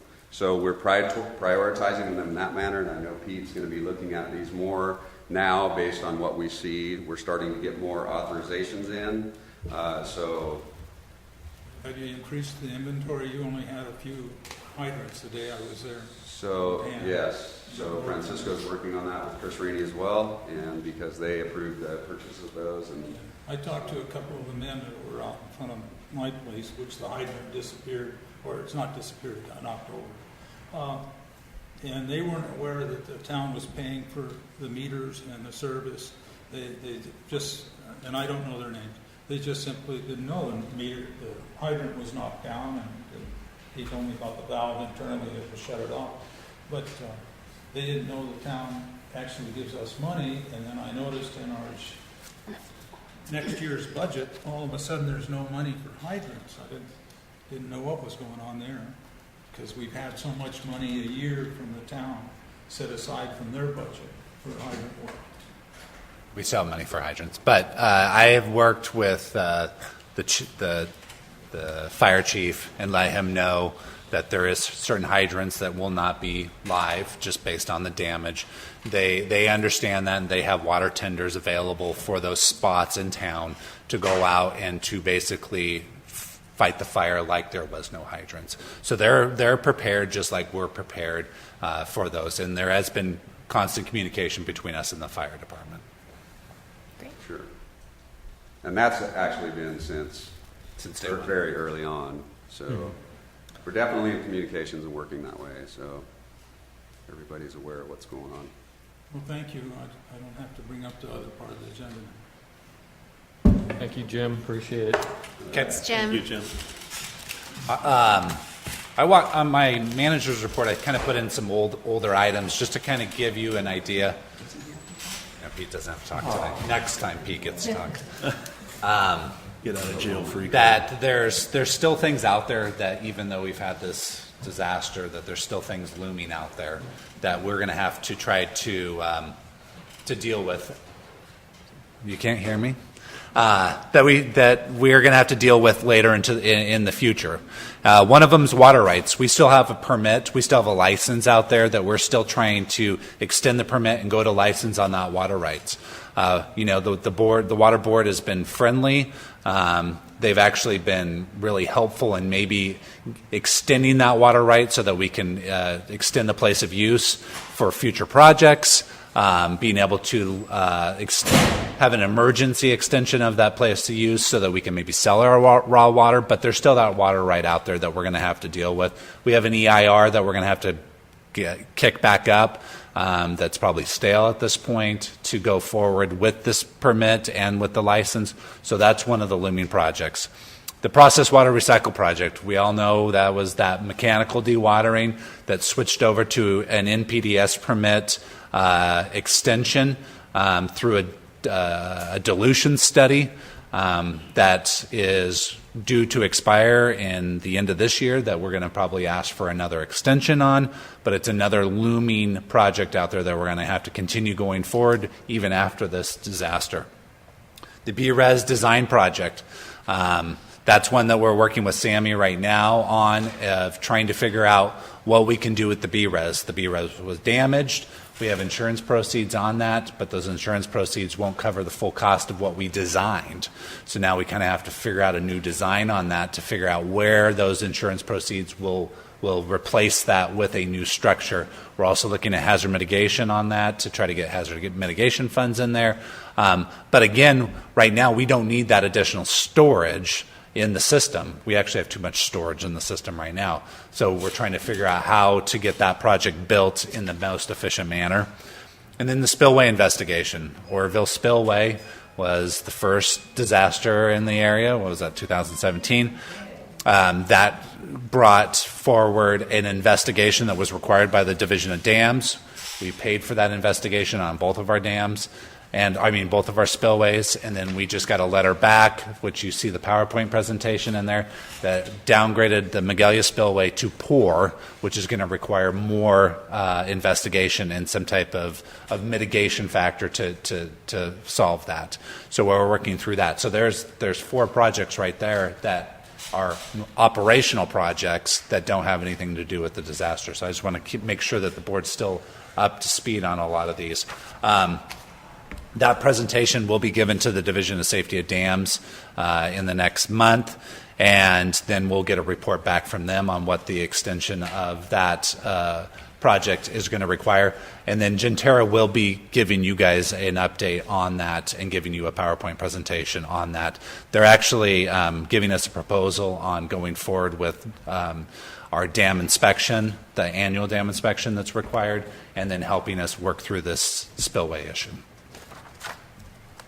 I put in there the recovery plan update and what we've done. I think Sammy covered that pretty good. So I'm going to cover kind of the long-term business plan. We had a meeting with the county, Lamalfa's office, Gallagher's office, Nielsen's office, Cal Water, City of Chico was there, all to talk about an intertie project that might be available for us to send treated water to Chico. This would be a project that would be the relationship would be between us and the county, and then the county then would spread the cost out to what they call the GSA members. So that they're in Butte County, and I think all the way to Glenn. There's, I believe, 3 GSAs in there, or 4 GSAs. Chico is in the Vina GSA. The Vina subbasin has no surface water available to it. And it's right now there's a compliance issue. So they have to be in compliance by 2045 for overdrafting. If they're not in compliance by then they have to basically cut water to those farmers. Quite a few farmers in that Vina subbasin. Vina has surface water, and Vina is an irrigation district. That irrigation district is not inside the Vina subbasin. That Rock Creek is not in Vina subbasin. Okay. It's inside of it, but they're not part of it. And so it's really the subbasin that doesn't have any surface water. We could be a problem solver for that subbasin. So we were talking to the county and about trying to get this intertie to them, and then actually bringing Table A water, which is the county's water from Oroville, up to our reservoir, and then treating that Table A water to send down to Chico. So that actually could solve a problem of delivering Table A water down to Chico. as the town rebuilds and as the town needs all of our water. So we're not shorting our customers' water because we're sending it to Chico. There's a long-term solution to bring table A water up.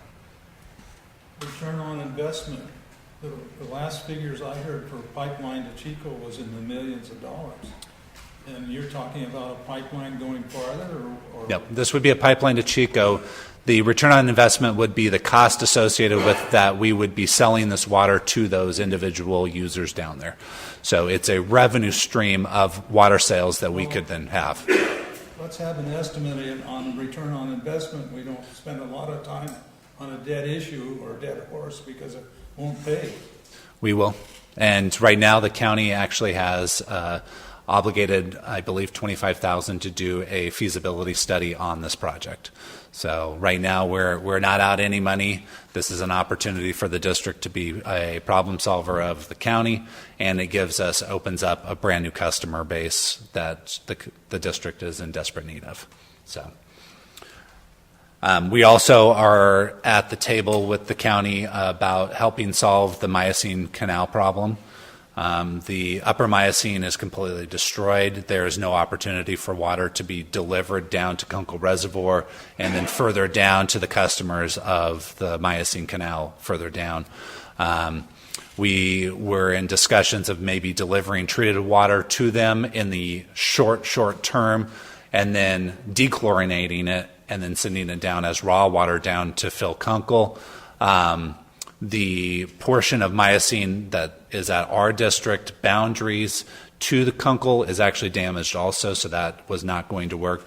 So we're actually in talks with maybe partnering with Del Oro about maybe sending treated water to Del Oro, and then Del Oro's water coming out of Lake Orville, being able for that to be able to sell down to the Miocene Canal users. That would take the intertie to Del Oro in the bottom of our district, right? Yes, on Pence Road. So that was discussed years ago, and I don't know what happened to it. But it's still there. Yeah, that might be possible, actually. Yeah, I agree. So we're in conversation with that.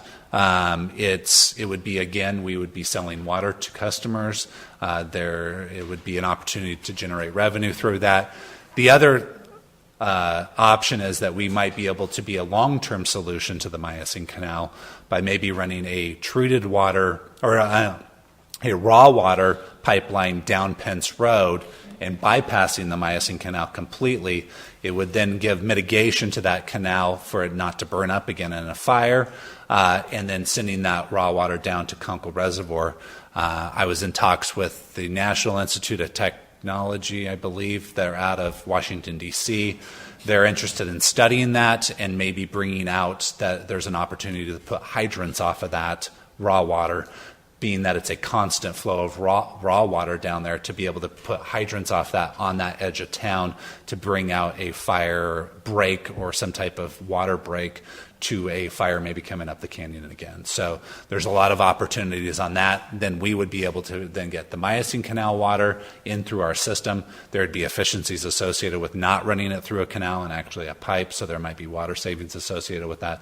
So we're in talks with PG&E right now, and we're in talks with the potential buyer of that also to be partners with them if that sale still goes through. I don't know if it's going to go through or not at this point. So there has been a lot of discussion about long-term business opportunities for PID to sustain the revenue stream that we need to survive. Staffing updates. I have 5. We actually advertised for 6. No, we advertised for 5 temporary utility workers. We received 3 applications, and all 3 individuals were not able to meet the criteria to work at PID. And so we went out and we advertised for 6 permanent positions, and I believe we've gotten 20 applicants in for that. And looking at the applicants, they look like they're actually qualified individuals that will be here. We've lost, in the last month, we've lost 4 staff up there, 3. And we're and there could be a few more. A few more that are leaving. So this will bring us up to speed on staff. We're using the Workforce Alliance. The 6 individuals that had plumbing backgrounds were sent up. Those 6 individuals are 100% paid for by the Workforce Alliance, so that is no money out of our pocket. We're actually looking at 4 more individuals coming up to support us also. Again, 100% paid for. We just promoted 2 individuals to crew leader, and we then promoted another individual to meter service person before we brought on the new utility workers that would be then replacing those individuals, and then we promoted Pete to assistant superintendent. Legislative budget requests. So myself, Dustin, and our lobbyists have spent a lot of time on this last month with the final push for legislative budget requests.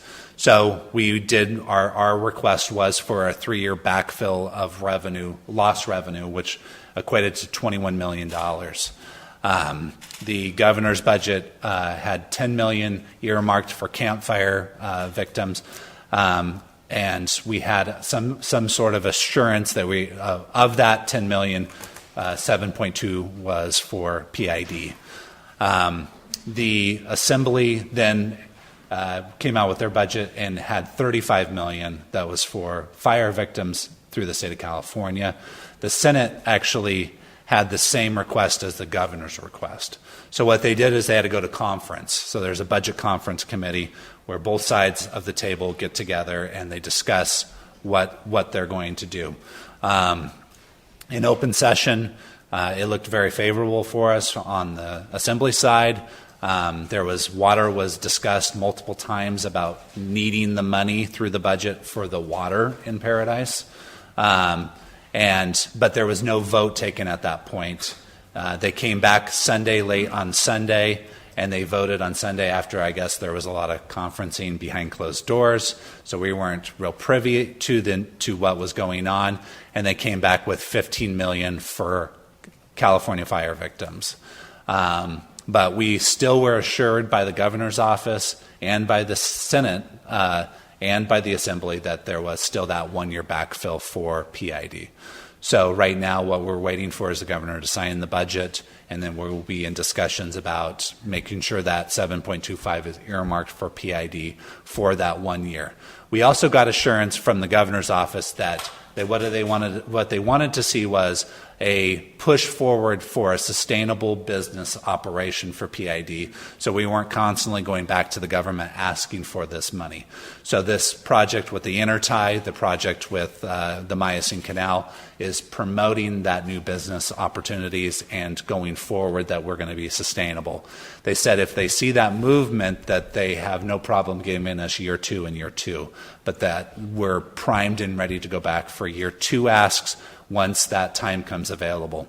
Matt Broad is from I forget his name of his firm, but he was given to us by the Teamsters organization at no cost to us, and he's been outstanding in the lobbying for this money, and I don't think we would have gotten what we've gotten without his help and support of the Teamsters group.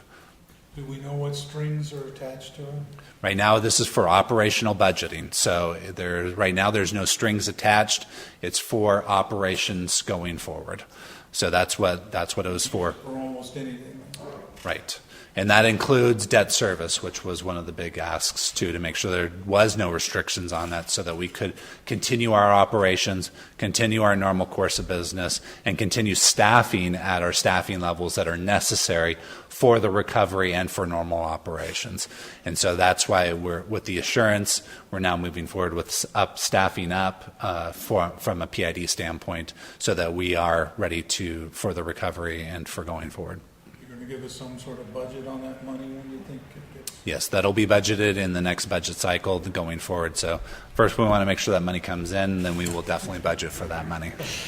Yeah. When does the state provide those distributions? That is, again, something that we're still kind of looking at about how that money will funnel in. And the only thing to add to that is, I guess, as I understand it, the conversations with staff at the governor's office, they expect updates and they expect PID to be back in that year 2 and potentially year 3. So it at least hasn't been perceived as that's it. So I think that's encouraging. And we will constantly be going forward and updating the governor's office on our progress for sure. Very good. And then FEMA Callow, yes. So we're pushing forward with FEMA. We're trying to push as hard as we can. If we feel like there's roadblocks, we're actually setting ourselves up to try to push those roadblocks down. So I've been in touch with Senator Feinstein's office, Senator Harris's office, and LaMalfa's office. And Senator Feinstein's office from San Francisco came up. We toured with them. We gave them an update, and that seems to have gone a long ways. So Senator Feinstein asked for an update actually today on our where we're at with FEMA, because they're having a conference call with FEMA tomorrow.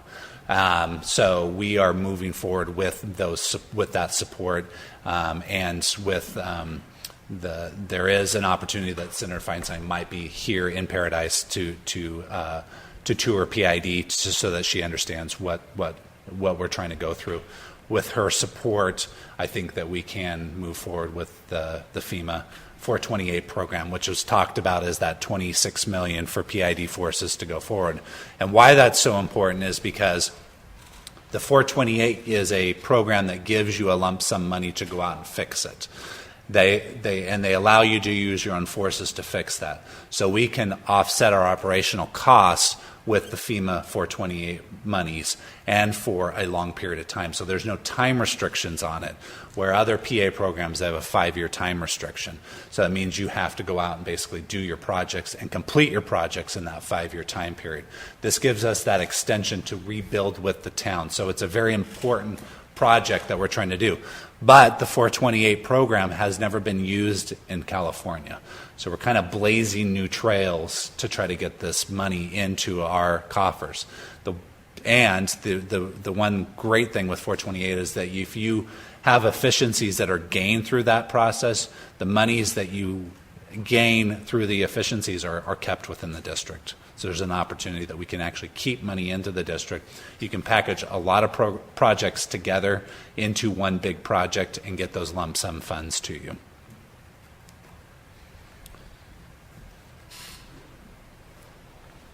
Question? Very good. Thank you, Kevin. Okay, treasurer's report. How about Ross? So to start off with the treasurer's report here, our cash position at 5/31/19 is still very strong. We're at $4,138,000, which is actually up from April, about $47,000, which is the result of some of the revenues that we brought in this month, which I'll talk a little bit about later. From the debt service analysis, things are pretty much the same. Total debt service payments of $609,000. We just had the one interest payment during May, which was $26,000 to Capital One. Our principal payment to Capital One of $96,000 that was originally due May 1st was deferred until November 1st of 2028. And our principal payment of $258,000 that was due April 1st of this year was also deferred until 2022. All right, so to go through some more of the revenue highlights here, we sent out the second bill for the readiness to serve charge of $2149. That was for March and April. That brought in about $390,000 in revenues for that readiness to serve charge, which the next thing Jim kind of touched on is the interim water supply installation. We have a total of 280 service orders that we've processed so far in the office, and we've collected about $154,000 in related fees as a result. Next is the residential fire flow testing. We've had 108 requests that have come through the office and collected $14,000 in related fees there. The next big thing in May, we received the remaining principal balance for a note receivable that we had with the Arc of Butte County for our old office on Black Olive. So that brought in $265,000 during May. That pretty much covers the revenues. Our operational expenses are still pretty much within budget.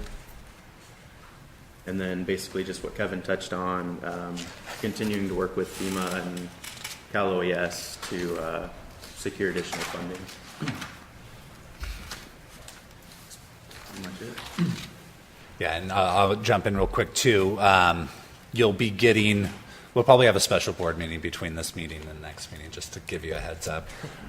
There's a few things that we're on the precipice of getting approvals for to bring to you guys that we couldn't get kind of at this point in time to get to this board meeting. One of them is iBank. So iBank, we have a loan out there with iBank for the Magalia bypass. And we were in talks with them to figure out how to get that loan kind of forgiven. They don't have that opportunity in their department to forgive it because they're kind of a quasi-governmental agency. They're not really they're not part of the state of California, but they do receive bonds funds from the state of California, but then they issue those bond funds out as loans. So there's not that opportunity for them just to kind of wipe it clean like SRF does. So what they came out was that we're going to refinance that loan for 30 years at 1% interest rate, which is right now we're at 2.77. We're going to refinance it. They're going to give us a 1% interest rate, but there's not going to be any debt service payments for 5 years. So they're going to allow us to kind of push that debt out and then give us a 5-year window to kind of reestablish our revenues to be able to repay that debt. So right now what we're working on is a resolution for the board to accept and then new term sheets, and then Ross is working through an application process. So you still have to go through the same application process like if it was a brand new debt, even though you're refinancing. So Ross is working through that application process to get to them so that they can get that to their board by July 24th for acceptance. So we'll be attending their board meeting. They offered to have somebody come attend our board meeting too. I don't know if we'll take them up on it or not. But to get that debt refinanced and then give us that 5-year window of non-payment. How much is the debt? 1 million, just over a million, $1,035,000.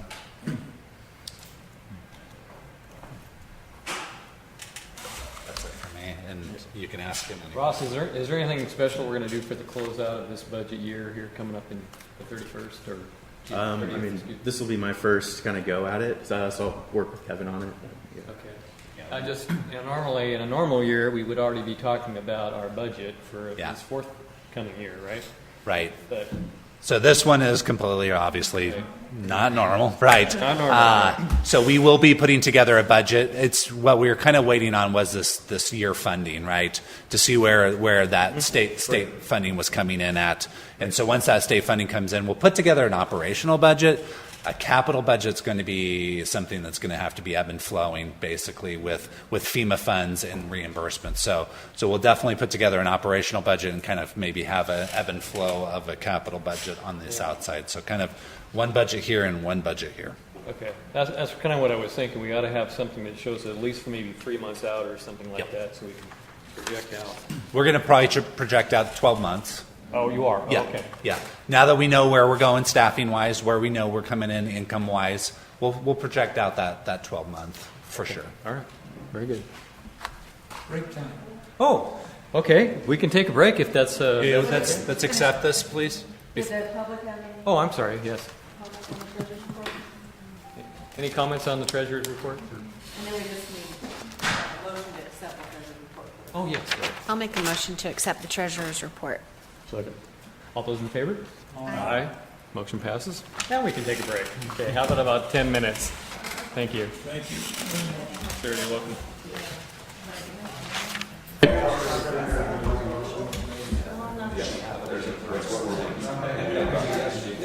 We had actually answered that question. Good, okay. Bam, bam. Turtles. Yep, that's what that gavel's for. I know. I think Jim will address that issue. Oh, good. Okay. Give him a minute. Oh, okay. 1 second. Sure. 1 second. Kevin said 1 second. Oh, 1 second. All right. Oh, really? Good. Okay. And then somebody else put on Yeah. that. He already covered that. So I should go right to Jim, maybe. Oh, it says Jimmy. I didn't say that. Yeah. Landrini had a clarification. Jim, did you have a clarification from earlier, maybe, that Director Prevost? Just some feedback on the backflow valve that came up. So the idea behind this is that PID wants to use the backflow assembly for the permanent service connection. So we want to own that device so that when we build or design the standard for the permanent meter service connection, we can use that assembly. The other side of that is that we need real control on the installation of the device, because it is not a standard installation, because we do not have a meter and we do not have a customer side valve in the system. So we are connecting directly to the PID service connection. And there are too many risks associated with that to have a contractor doing that, and to try to coordinate with a contractor would be too daunting of a task. So we can do these en masse, and I know that people have been patient, and I understand their angst to get this really going, but it is really going. It takes time to build. We have them built, and now we're installing them. But we really do need to exercise the control over the installation of that. There are many, many reasons. One especially so, that we are directly on the PID service connection lateral and operating that particular valve. And as operators, we have found that they're not always, especially now, well, specifically now, not attached firmly. And we've had them blow off on us. It's a dangerous operation, so we're taking steps, of course, to do that. So there are numerous reasons why we're doing that, and there can be potentially a time delay for the customer. Hopefully not too much longer. I know it's been a little while already. We are expediting that process now that they're built and we can install them en masse. So that time should shorten. And Thank you. I've got a relative that actually is worried, all the houses weren't down. He's worried if somebody's going to steal that thing, and he's paid for it, and he feels he owns it. So he takes and unhooks it and takes it home.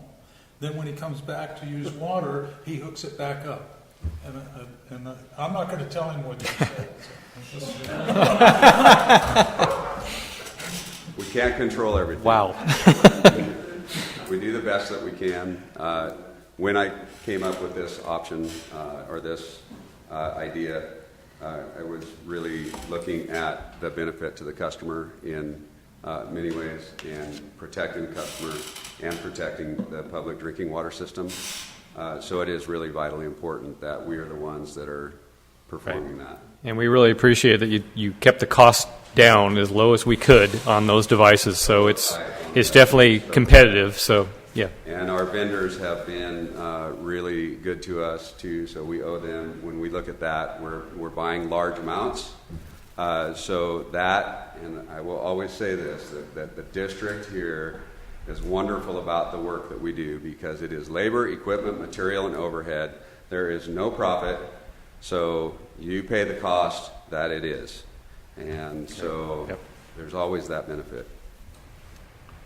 But it would also be non-reimbursable if a contractor puts it in, because they're not a qualified recipient of the dollars from FEMA. also that side of that we're really working hard. We would have had to go out for a Right. procurement and Right. all kinds of other. So no, I Good point. And there's not a contractor in this area that could have pulled that off. no. Thanks for the clarification, Okay, Jim. Of course, Thank of you. course. Okay, I think we can move to approval of checks. Any discussion, questions? Any comments? Any comments on the checks? I have no comments on the checks. I thought they were all good. You're happy. I was happy. Okay. Who's signing those checks? Ross is now. Okay. It's just All right. unanimous. Any no discussion on okay. Do I have a motion to? They've all been paid. So Okay. We have a motion. Move to approve. Second? Anybody? Second? All those in favor? Aye. Aye. Motion passes. Thank you. Who seconds that? There was 2 seconds, actually. Yeah. Okay. Pick one, it doesn't matter. You didn't. I was going to, but it was Bob. Bob. Right. Bob was the Okay, loudest. Emily, legal report.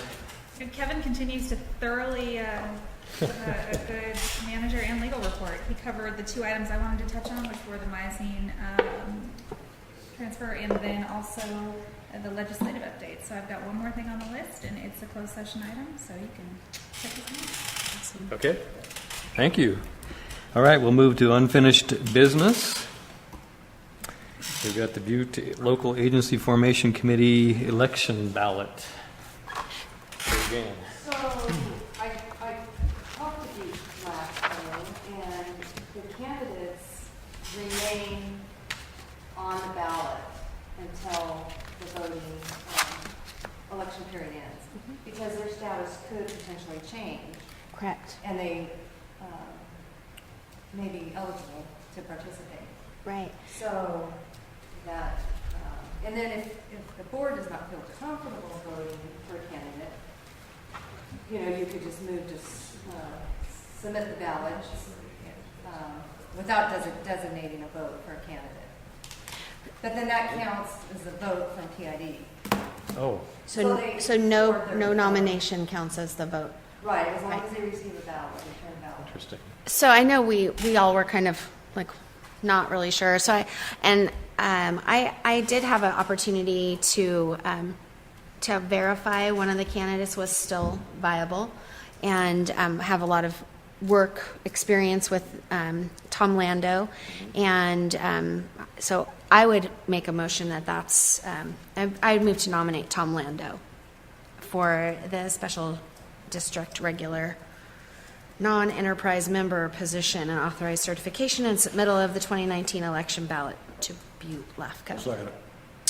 Okay, we've got a second. How about a vote? All those in favor? Aye. Aye. Aye. no, Okay. Or one. Passes 4-1. Yeah. Okay. Thank you. Al McGrannon serves on the Lake Committee. So, anyway. Okay. Okay. Paradise Lake updates, user fees. I know Director Kellogg wanted on that, and we kind of had a combined agenda here. So what I'll do is do you want to go first, or you want me to go first on? Oh, you can go first, and then I can point out your errors. So currently, we were in the process of trying to transition the recreation over to the Parks and Rec. To be honest, it's been one of the lower things on my to-do list, so it hasn't been quite a good transition at this point. And so I talked to Dan over there at the Parks and Rec and kind of came up with an idea that maybe we would use 12/31 as our transition date instead of 6/30. And with the Workforce Alliance giving us workforce to allow one of those individuals to go up there and change the garbage and then do the bathrooms up there. Greg is going to retire at the end of this month. We're not going to replace him with somebody at the house, so we're not going to have somebody at the house, but we'll still have somebody going up there and cleaning and changing out the garbage. Now, could I say something on that? Sure. The problem there is part of the house is there, or has been there for years, is security. is having somebody up there all the time for security, and the other one is people will come and use the lake and we need safety. So parts of Drake's work over the years has been security, somebody coming up and maybe setting up a barbecue or something like that, and or otherwise things that are precluded at the lake. And the other problem is trespassing, which he's had over the years. So to me, part of the lake staff has always been security for the lake to protect our water supply, and also for the safety of anybody that uses the lake unbeknownst. People will come up and put a kayak in the water and so forth. So I still think we should have a staff man or woman or whatever to be up there for those two reasons. And the other reason would be Greg holds records for fishing up there, and there's people all over the place in the community that have looked at him as a great fisherman, and he's actually trained a lot of people going up there for fishing and how to use the tackle and everything else. So those things to me are important, because one of the stories, a woman called about the year-round thing, but then she related to me a story about her and her girlfriend go up kayaking every weekend, and they met a bunch of young men that were on the football team at Paradise High, and they were up there fishing as an outing. And one of the young men relayed to her girlfriend how the Paradise Lake was so important and for him growing up, and a place to go and to go fishing and so forth. And these are, some of them you can't measure. In other words, you can't put a dollars and cent figure on. But those are things that I think is important to the community as a whole. When we got the lake open this spring, the fellow has a little tackle shop there. I went by and talked to him. I said, "Did that help your business? It's only been open a week." He says, "Oh yeah, got all sorts of people coming in here for tackle and stuff to go up to the lake and use it, and are really happy that it's open now." And that's it. So we're not changing any of the operation under that change.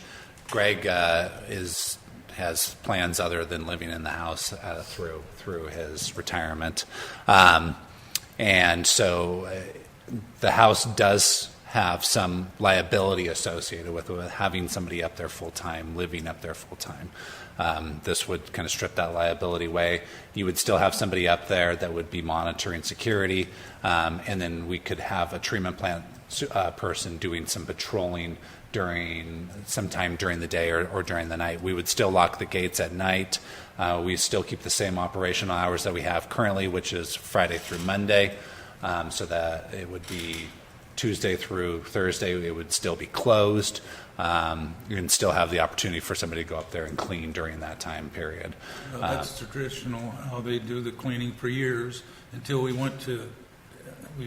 changed a few years ago to year-round, and we had 2 men up there with no, the lake was open every day, and now we're going back to basically what we had in the past. Correct. And then this would be using the Workforce Alliance. There would be no cost to the district, and we would have those individuals an individual up there with the time to clean and do the things like that. I know there has been a lot of complaints about not being given an annual fee, that people have to pay additional amount of money for the boating, that they are using the daily fee where they would normally have gotten a break for the annual fee. So my recommendation is to cut the annual fee in half for this year, allow PID to sell them through December 31st before we transition it over to Parks and Rec, and allow them a fresh slate from an annual fee starting January 1st. And then that would give the people an opportunity to buy an annual fee and then have half the year to use that annual fee. I think that's a good idea, only I don't know if we're going to transition over Park and Rec, because to me the security matter is very important, and I don't know how Park and Rec is going to be a security.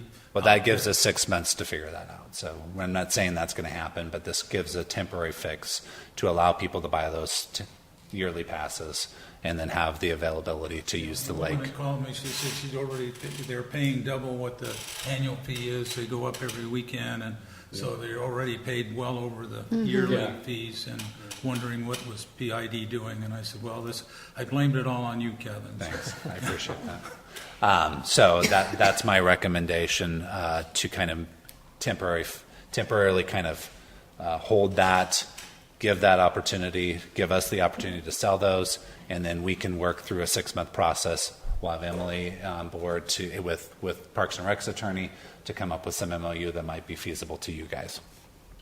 Is there a possibility to ask AFWD if they could expand that employee to provide more routine security patrol? Absolutely, yeah. And they've been nothing but great. So I don't see any stopping of whatever we ask. I think they're willing to provide. So absolutely, we can definitely provide more security through that process and that program. What was that? Because I didn't hear. If we could ask Alliance for Workforce Development that are providing staff, if they could provide that security patrol as well, because it doesn't cost the district anything. Yeah, the security program is basically their presence. They don't have anything, no weapons, no sprays it's or just, anything. It's just their personalities and how they handle the people involved. Right. I think it's presence, right? So it's presence. Yeah, it would be cleaning, it would be doing yard work and maintenance up there, just making sure that that there's somebody up there that's maintaining that and that there's presence. Like a groundskeeper almost. Exactly. Yep.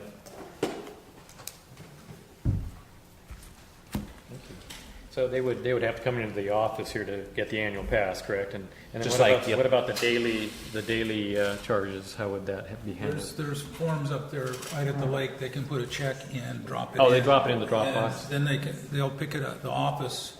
It's right at the office. So when they come in the office, or whoever comes in the office and picks those up, usually daily or... The daily fees have been going on as normal up there. So that's normal operations. As this would just be available yearly passes that people could come into the office and we would give them their standard yearly pass. And we're ready for them by if you guys make that decision today, we're ready for them tomorrow. So you just need a motion. Yep. Well, I'll make a motion. We give a half-year fee for year-round, and as Kevin outlined. Okay. Does that work? I'll second. Okay. All those in favor? Aye. Aye. Motion passes. Thank you. Who's going to take Greg's place short-term? Say that again. Who's going to take Greg's place short-term? It would be these the Alliance for Workforce Development individuals up there that would be doing the maintenance and the cleaning. But there won't be anybody for security. There would be nobody living in the house. Correct. Okay, well, let's bring that up again. Okay. Okay. So how about, are we on to fire hydrants? Well, that's all been taken care of. It's all been taken care of. Very good. Thank you. Well, it's benzene. Number C, then letter C. It's been spoken by Sammy at meetings, public meetings, that EPA has 5 parts per billion, and this is American Cancer Society webpage, and they talk about I'll get to the mark before I talk about the other standards. I'm of the opinion that the standard we have in California, 0.1, is too stringent. The EPA limits concentrations of benzene in drinking water to 5 parts per billion. Some states may have lower limits. California does. Likewise, the U.S. Food and Drug Administration sets a limit of 5 parts per billion bottled water. I think this thing came about, if you go through the list of products or things, a lot of them are 0.1, and they're all done the same thing. When I went through, and this is for our attorney, there's actually in the write-up by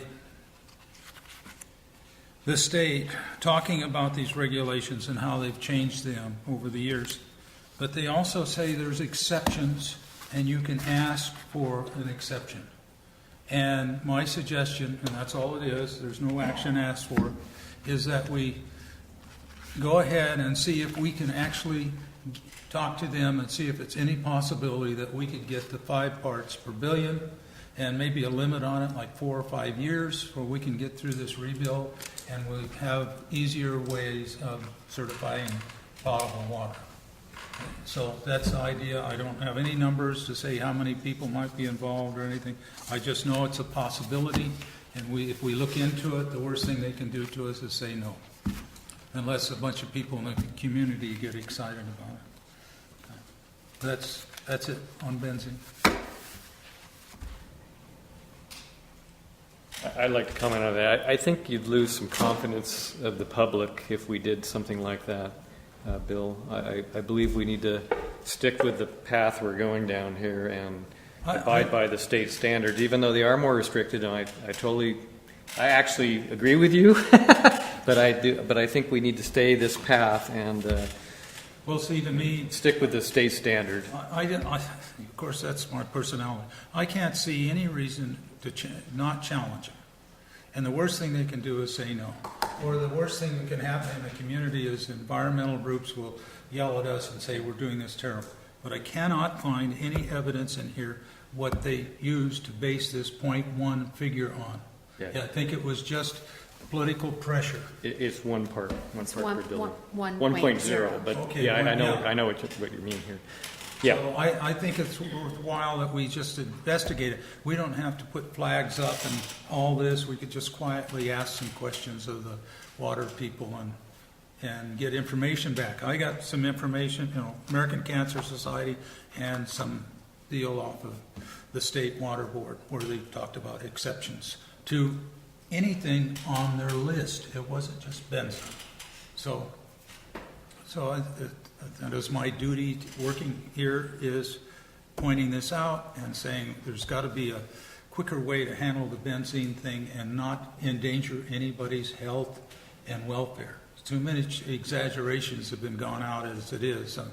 I remember when we first started this, is that people were saying, well, I can't even water my dog, or water plants. Well, of course I do both, and the dog's healthy and runs all around, and the plants aren't suffering. So anyway, it just might be an easier way to get this situation under control.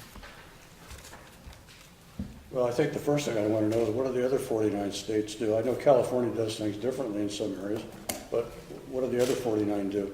I have not And if investigated. that's something, Bill, They just said some states have, in this article, which is several years old, have more stringent requirements. The thing is, the EPA puts out these things.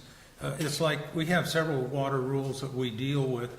The EPA is quite a bit higher, and the state of California has tougher laws. And this is part of being here, because the EPA is a national thing, but it leaves the door open for more stringent requirements by by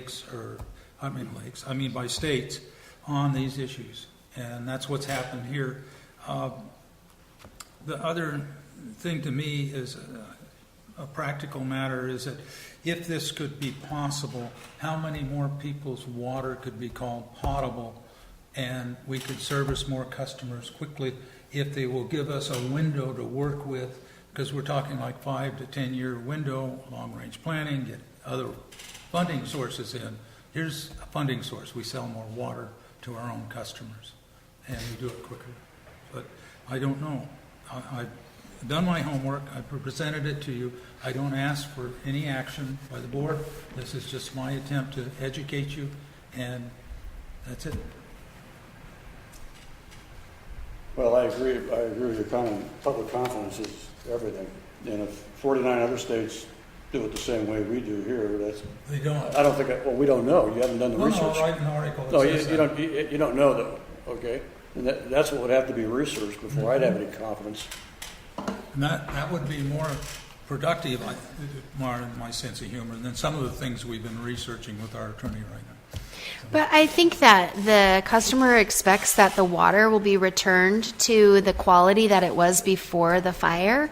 And we weren't providing people 5.0. What the water quality was. was before the fire, as far as benzene's concerned. No, we Well, did. yes, we did. It was tested. We sampled all the the water treatment? Yes, correct. Yes. Yeah, but we didn't know what was down here. The water treatment plant is always producing. No, It's still producing. We good have a water. sampling sites in the distribution Yeah, system I as know, well. right down at the bottom. And it was Right. water and everything, but I don't, if they sampled benzene, it wasn't an issue. Well, it would have had to been alerted to the customer if they were testing above the threshold. No, it had to be reported to the state. Well, and to the state. Water board would have gotten after us to lower it. Because we went through that with I can never pronounce it, DCBM. Right. Pollution, and we're still working through that. But the consumer still had to be notified at some point that there was an issue with the water, just like with other. Consumer confidence report. Right. Yes. And We notified and talked about, and we went through all sorts of things over it. But we never ignored them, and we didn't have anybody come in here beating on the door and saying, what are we doing and all of this. Nothing compared to this.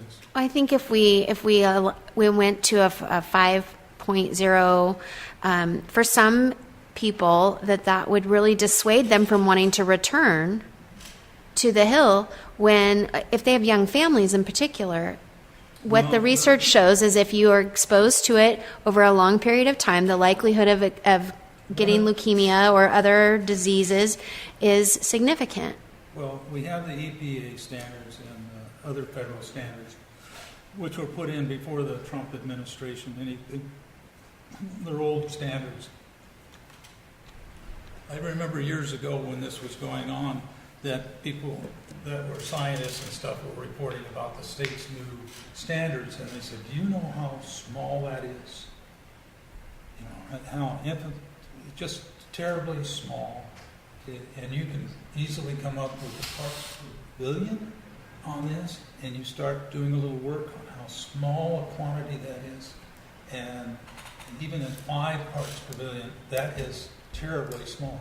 In fact, the 1.1 happens to be at the time they put it in, was the lowest you could do scientifically with the test. You couldn't make it any tighter, so they went to the place where they could test for it at that low level. It wasn't a practical thing about health, and after all, this is an American Cancer Society publication, and if you read the rest of it, it talks about there's more benzene when you're filling your car up with gas, and in my case, pouring gas into a generator. I smell it, and I'm going, okay, at least I know what it smells like, so I don't smell it in my water. and so, so, anyway. Bill, I think everybody pretty much. You can stop talking about it anytime you want. I think everybody pretty much. Clarity as to whether there's an expectation that I do anything in response to this conversation before you stop talking about it. You would need a motion from the board to give you, or you would need. I don't need a motion. I just heard Bill say something about researching this. So I wasn't sure if there was an expectation that I was going to do that. So that's the clarity I'm looking for. I don't know. I just wanted to press your button a little bit. So it's an information item only. We don't really Okay, need to talk good. about it. I Good. totally understand your position and what you're trying to say here. I get it. No, I Yeah. thought I did it, so I Yeah. really don't want to talk about it anymore. Thank We you. should go on to other Thank you. things. Okay, fantastic. Thank you for that Thank you for point. listening to Yeah. me. Okay. Let's see now. Comment? Please do. Thank you. I suppose you know that the article in the Chico News and Review last week was rather damning. Poorly written, in my opinion, too. However, the issue is if you go to the California website for Prop 65, where it requires a posted notice when you have a toxin in your environment, California does not require us to have one for our water problem.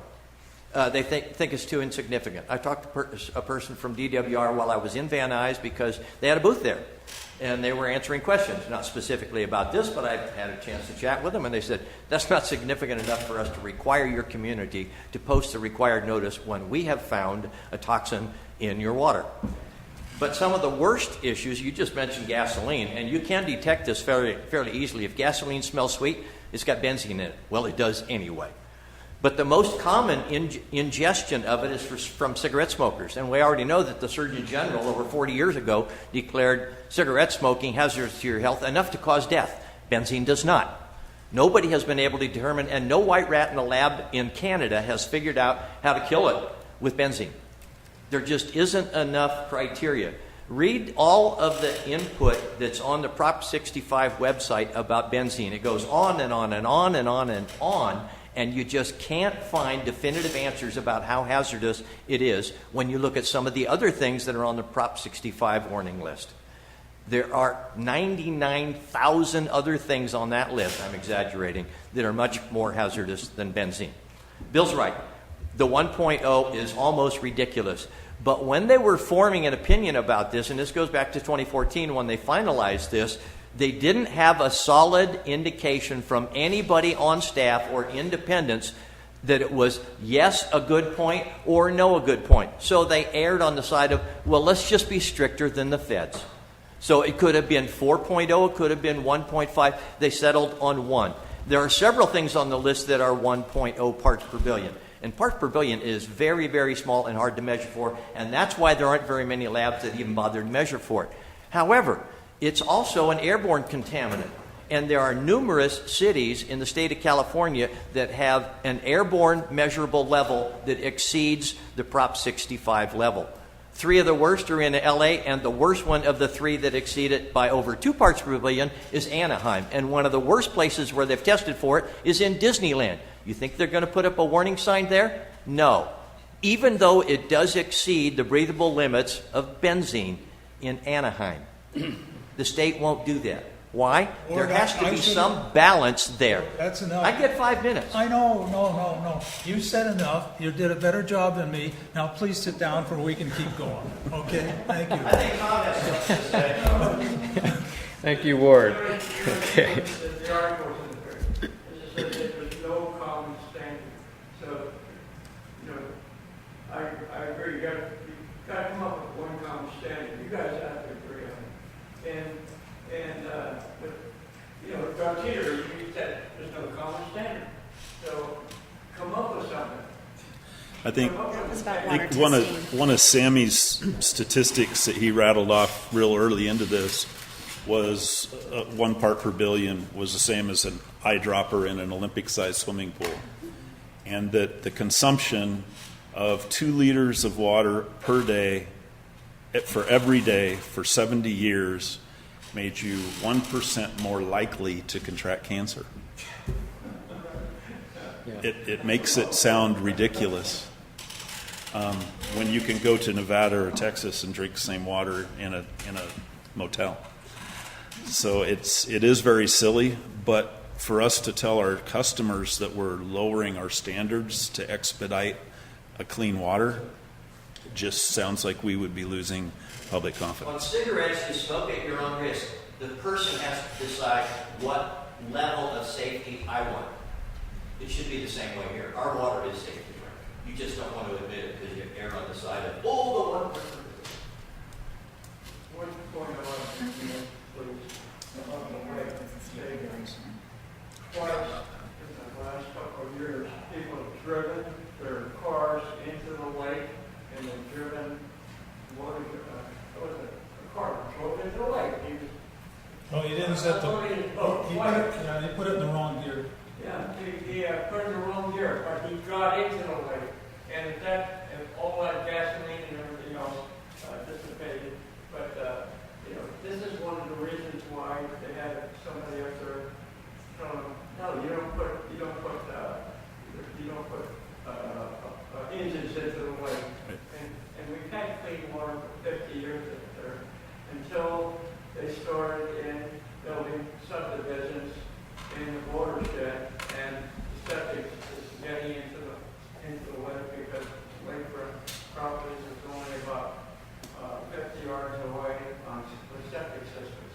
And so this is, we have the old water treatment plant and don't do a lot of stuff. But the safety is a big issue. People want that they don't have any brains at all.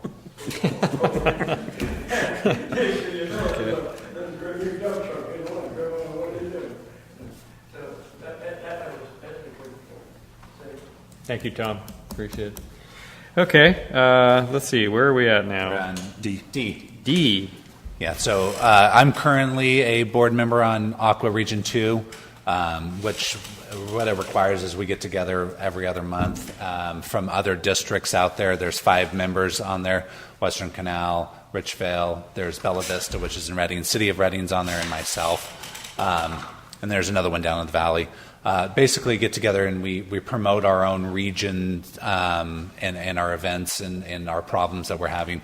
I can tell you right now, through this disaster, it's been a huge benefit for us to be on this, for me to be on this board, from the support standpoint, from getting the legislation and getting all the letters over there. So I think it's a beneficial thing, and I would like to continue to be on the boards, but it takes a resolution from the board to support the thing. Okay, how do we do this and get it done? I move to adopt PID Resolution 2019-03, placing Kevin Phillips as a candidate for the ACWA Region 2 Board. Second. All right. Roll call. Yes. Yes. Director Cabot? Yes. Director Kellogg? Yes. President Schwartz? Yes. Passing 5-0. Thank you. That's it for Thank you for coming. Thank you. Bye-bye. Thanks, Tom, for your family. Okay, committee reports. Director Boston and I went to the PID Town Liaison Committee meeting, and Shelby, if you'd like to kick in here anytime. Sure. So it was live streamed, and it was a basic update between the PID and the Town of Paradise, just giving a status update of what the recovery efforts are. And it was pretty much repeat from both the town council meeting as well as our board meeting. There was no new business that came out of it. There was a brief discussion about what the frequency would be of future meetings, and there was just a general request that we continue to partner and that we are coordinating to the best of our abilities through the recovery process. I think that pretty much is it in a nutshell. Yeah.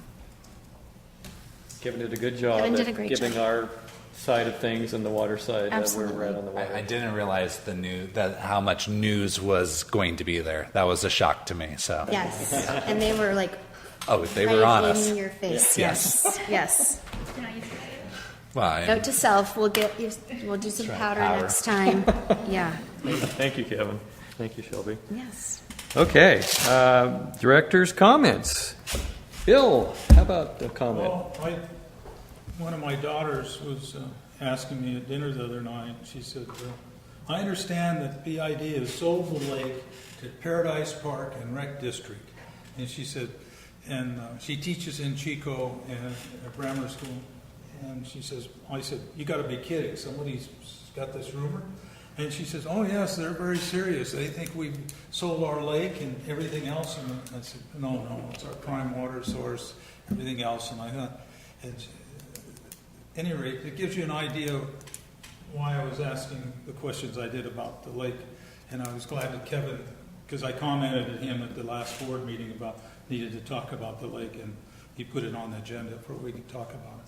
But that's one of the rumors, in rumor mills it is. At least the reporter isn't here to quote me tonight on benzene's percentage. They're probably watching online. Oh, they're probably watching online? Oh, okay. Well, I get in trouble every once in a while, so that's nothing new. Thank you, Bill. Bob, how about... I just want to say I'm amazed at the technology you guys are using with Sammy's group on putting all this together, and especially calling audibles as they come up using the technology. That's wasn't that long ago that Bill and I remember you'd go out and buy a box of pins and put them on a map, and then you take a picture of the map, and then you put it in the newspaper, because that's all the technology we had. This has advanced us, probably going to save you years, just because of the stuff you're utilizing. So. And you guys are obviously up on it, which is great. Thanks, Bob. Dan, yeah. Not much. I just wish I would have been able to say this publicly. Some of the phone calls I get, are because, again, I shouldn't really be number one. There you are. So, I get calls for everything from meeting times to, was that our white truck that just cut them off? But getting responses or questions about timing for construction water and stuff like that.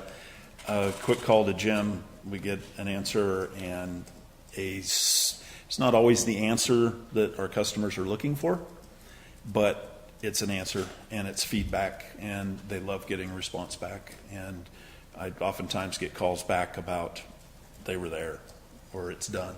And Jim does a great job of keeping on top of that. Yep, I agree. Thanks, Dylan. Shelby?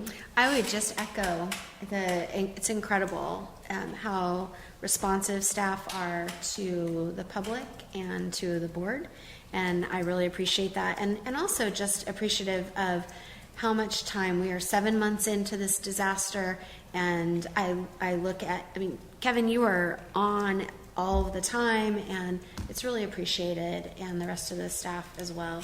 And Georgianne is a rock star. She is. We know that. So there's a lot of rock stars. Just saying. You missed that. Type that in.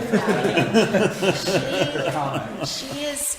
I always am happy when I get a call from her. She's just so kind and helpful, and it's nice. It's wonderful to have that sort of support. Yes, I agree 100%. Thank you. Ditto that with me. But I wanted to thank our mutual aid partners tonight publicly.